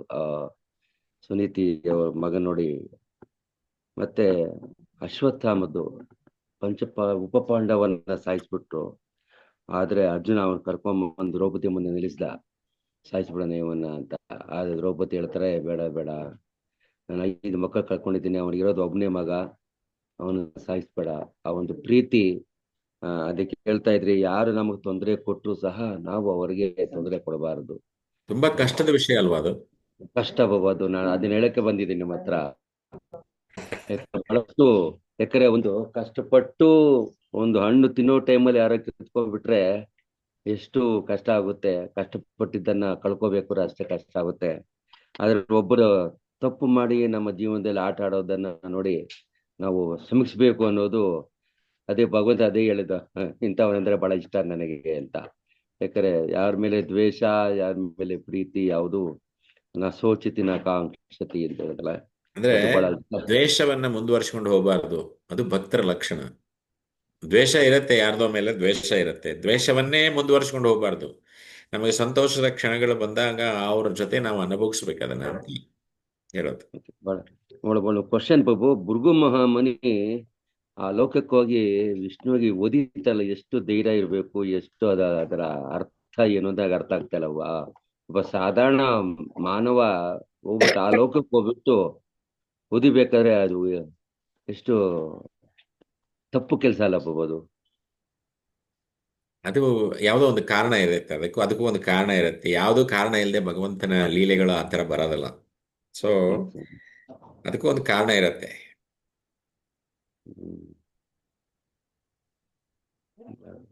ನಾವೆಲ್ಲ ಹೇಳಿದ್ವಿ, ನಾ ಅನ್ಯಾಯ ಮಾಡೋದ್ರ ಜೊತೆ ಸಂತೋಷವಾಗಿರುವುದು ಸಾಧ್ಯವಿಲ್ಲದ ಮಾತು. ಬಹಳ ಈ ಇದ್ರಲ್ಲಂತೂ ನಮಗಂತೂ ಅದು ಬಹಳ ಕಷ್ಟದ ಕೆಲ್ಸನೇ. ನಾನು ಹೇಳ್ದಂಗೆ ಬಹಳ ಅದನ್ನ ಒಬ್ಬ ನೋಡಿದ ತಕ್ಷಣ ಅವ್ನಿಗೆ BP ರೈಸ್ ಆಗ್ಬಿಡುತ್ತೆ. ಅವ್ರು ನೋಡಿದ ತಕ್ಷಣ ಇನ್ನು ಪ್ರೀತಿ ಇಲ್ಲಿ ಬರೋದು ಅವ್ರ ಮೇಲೆ. ಇನ್ನೊಂದು ಹೇಳಿದ್ರಿ, ಭಾವವಿಲ್ಲದ ಪೂಜೆ, ಭಾವವಿಲ್ಲದ ನೈವೇದ್ಯ, ಭಾವವಿಲ್ಲದ ಪ್ರೀತಿ, ಇದು ಅಷ್ಟು ಒಳ್ಳೆಯ ಇದು ಬರಲ್ಲ ಅಂತ. ಕೆಲವು ವಿಚಾರಗಳು ಬಹಳ ಚೆನ್ನಾಗಿತ್ತು ಇವತ್ತು. ಏಕನಾಥ್ ಸ್ಟೋರಿ ಅವ್ರದ್ದು ಅದೇ ಚೆನ್ನಾಗಿತ್ತು. ವೈಷ್ಣವ ಸದಾಚಾರ ಬುಕ್ನಿಂದ ಕೆಲವೊಂದು ವಿಷಯಗಳನ್ನ ನಾನು ಪಿಕ್ ಮಾಡಿಕೊಂಡೆ. ಓಕೆ. ವೈಷ್ಣವ ಸದಾಚಾರ ಅನ್ನೋದು ಬಹಳ ಇಂಪಾರ್ಟೆಂಟ್. ನೀವು ಯಾರಾದರೂ ಕ್ಲಾಸ್ ತಗೊಳ್ತಾರೆ, ಸುಮಾರು ಜನ ಕ್ಲಾಸ್ ತಗೊಳ್ತಾರೆ ವೈಷ್ಣವ ಸದಾಚಾರ. ಪ್ರತಿಯೊಬ್ಬರು ಕೂಡ ವೈಷ್ಣವ ಸದಾಚಾರ ಕ್ಲಾಸ್ಗಳನ್ನ ಅಟೆಂಡ್ ಆಗಬೇಕು. ಬಹಳ ಚೆನ್ನಾಗಿರುತ್ತೆ ಅದು. ಹೌದು, ಅದನ್ನ ಕಲಿದು ಅದನ್ನ ಪ್ರಾಕ್ಟೀಸ್ ಮಾಡಬೇಕು, ಅದನ್ನ ಕಲಿಬೇಕು. ಯಾಕಂದ್ರೆ ಜೀವನ ಬಹಳ ಕಮ್ಮಿ ಇರುತ್ತೆ, ಆದ್ರೆ ದ್ವೇಷದಿಂದನೇ ಸಾಯೋದು ಅಂತ ಬಹಳ ತಪ್ಪಾಗುತ್ತೆ. ಕೆಲವು ವಿಚಾರ ಬಹಳ ಚೆನ್ನಾಗಿ ಇಷ್ಟ ಆಯ್ತು, ಹಂಚ್ಕೊಂಡೆ ತಮ್ಮ ಹತ್ರ. ಹರೇ ಕೃಷ್ಣ. ಧನ್ಯವಾದ ಪ್ರಭುಜಿ. Hare Krishna. Thank you Prabhu.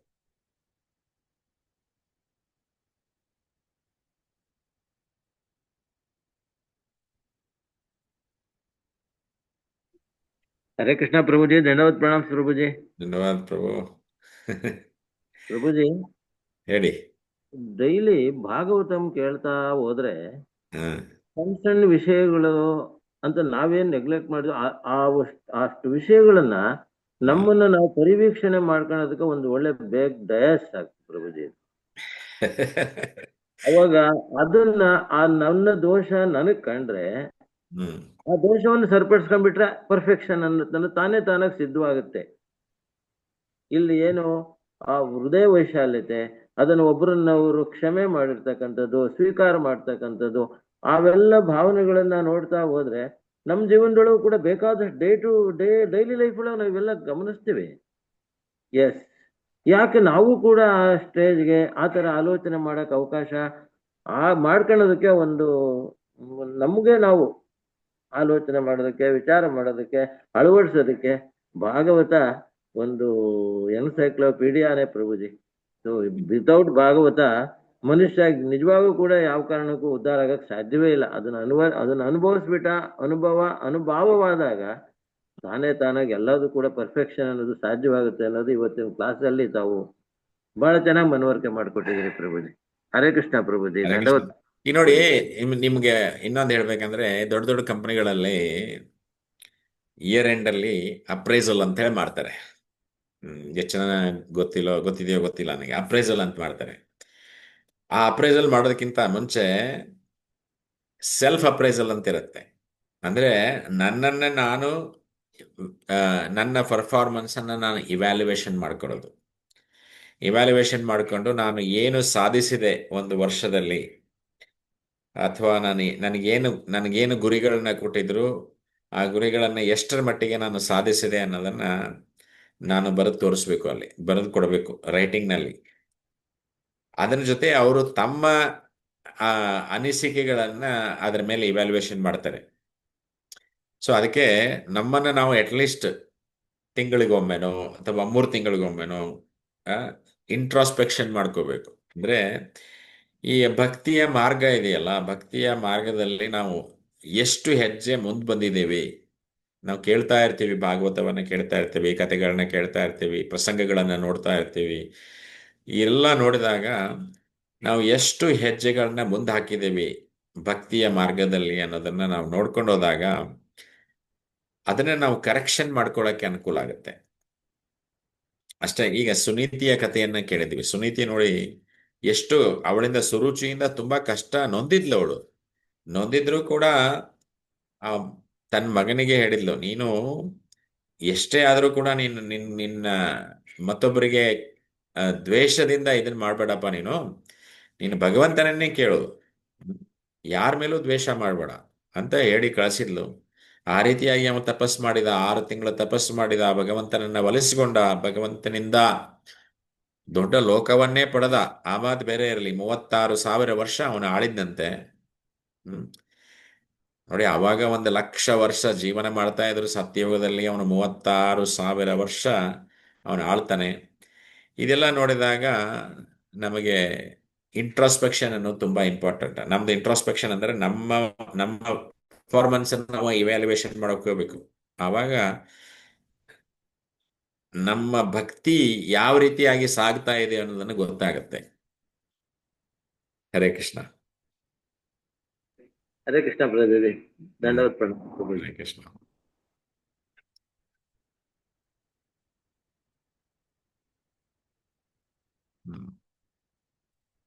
So ಇವತ್ತು ನೀವೆಲ್ಲರೂ ಬರ್ತೀರಾ ಅಂತ ತಿಳ್ಕೊಂಡಿದ್ದೀನಿ. ಜಗನ್ನಾಥ ರಥಯಾತ್ರೆ ಇದೆ, 4 ಗಂಟೆಗೆ ಶುರು ಆಗುತ್ತೆ. ದಯವಿಟ್ಟು ಎಲ್ಲರೂ ಕೂಡ ಬನ್ನಿ. ನೀವು ಕೂಡ ಜಗನ್ನಾಥ ರಥಯಾತ್ರೆ ಮಾಡಿದ್ದೀರಾ, ಸೊ ಡಬಲ್ ಬೆನಿಫಿಟ್. ಇಲ್ಲಿನೂ ಜಗನ್ನಾಥ ರಥಯಾತ್ರೆ ನಡೆಯುತ್ತೆ. ಎಲ್ಲರೂ ಬಂದು ಜಗನ್ನಾಥ ರಥಯಾತ್ರೆಯಲ್ಲಿ ಪಾಲ್ಗೊಳ್ಳಿ ಅಂತ ಹೇಳ್ತಾ ಇವತ್ತಿನ ಕ್ಲಾಸನ್ನು ಮುಗಿಸೋಣ ಪ್ರಭು. ಬಹುರೂಪಿದ್ರೆ, ಇಲ್ಲ ಅಂದ್ರೆ ಏನು ಪ್ರಶ್ನೆಗಳಿಲ್ಲ ಅಂತಂದ್ರೆ ಮುಗಿಸೋಣ ಪ್ರಭು. ಸರ್ವೇಶ್ವರ್ ಪ್ರಭು ಕೋ ಹೋಸ್ಟ್. ಬಹುರೂಪ್ ಇದ್ದಂಗೆ ಕಾಣಲ್ಲ. Yes, Prabhuji, ಅವರು ಸರ್ವಿಸ್ ಅಂತ ಹೊರಗಡೆ ಹೋಗಿದ್ದಾರೆ. We can end the class if there is any questions. ವಾಂಚಕಲ್ಪತರುಭ್ಯಶ್ಚ ಕೃಪಾ ಸಿಂಧುಭ್ಯೇವ ಚ ಪತಿತಾನಾಂ ಪಾವನೇಭ್ಯೋ ವೈಷ್ಣವೇಭ್ಯೋ ನಮೋ ನಮಃ. ಗ್ರಂಥರಾಜ ಶ್ರೀಮದ್ ಭಾಗವತಂ ಕಿ ಜಯ. ಶ್ರೀಲ ಪ್ರಭುಪಾದ್ ಕಿ ಜಯ.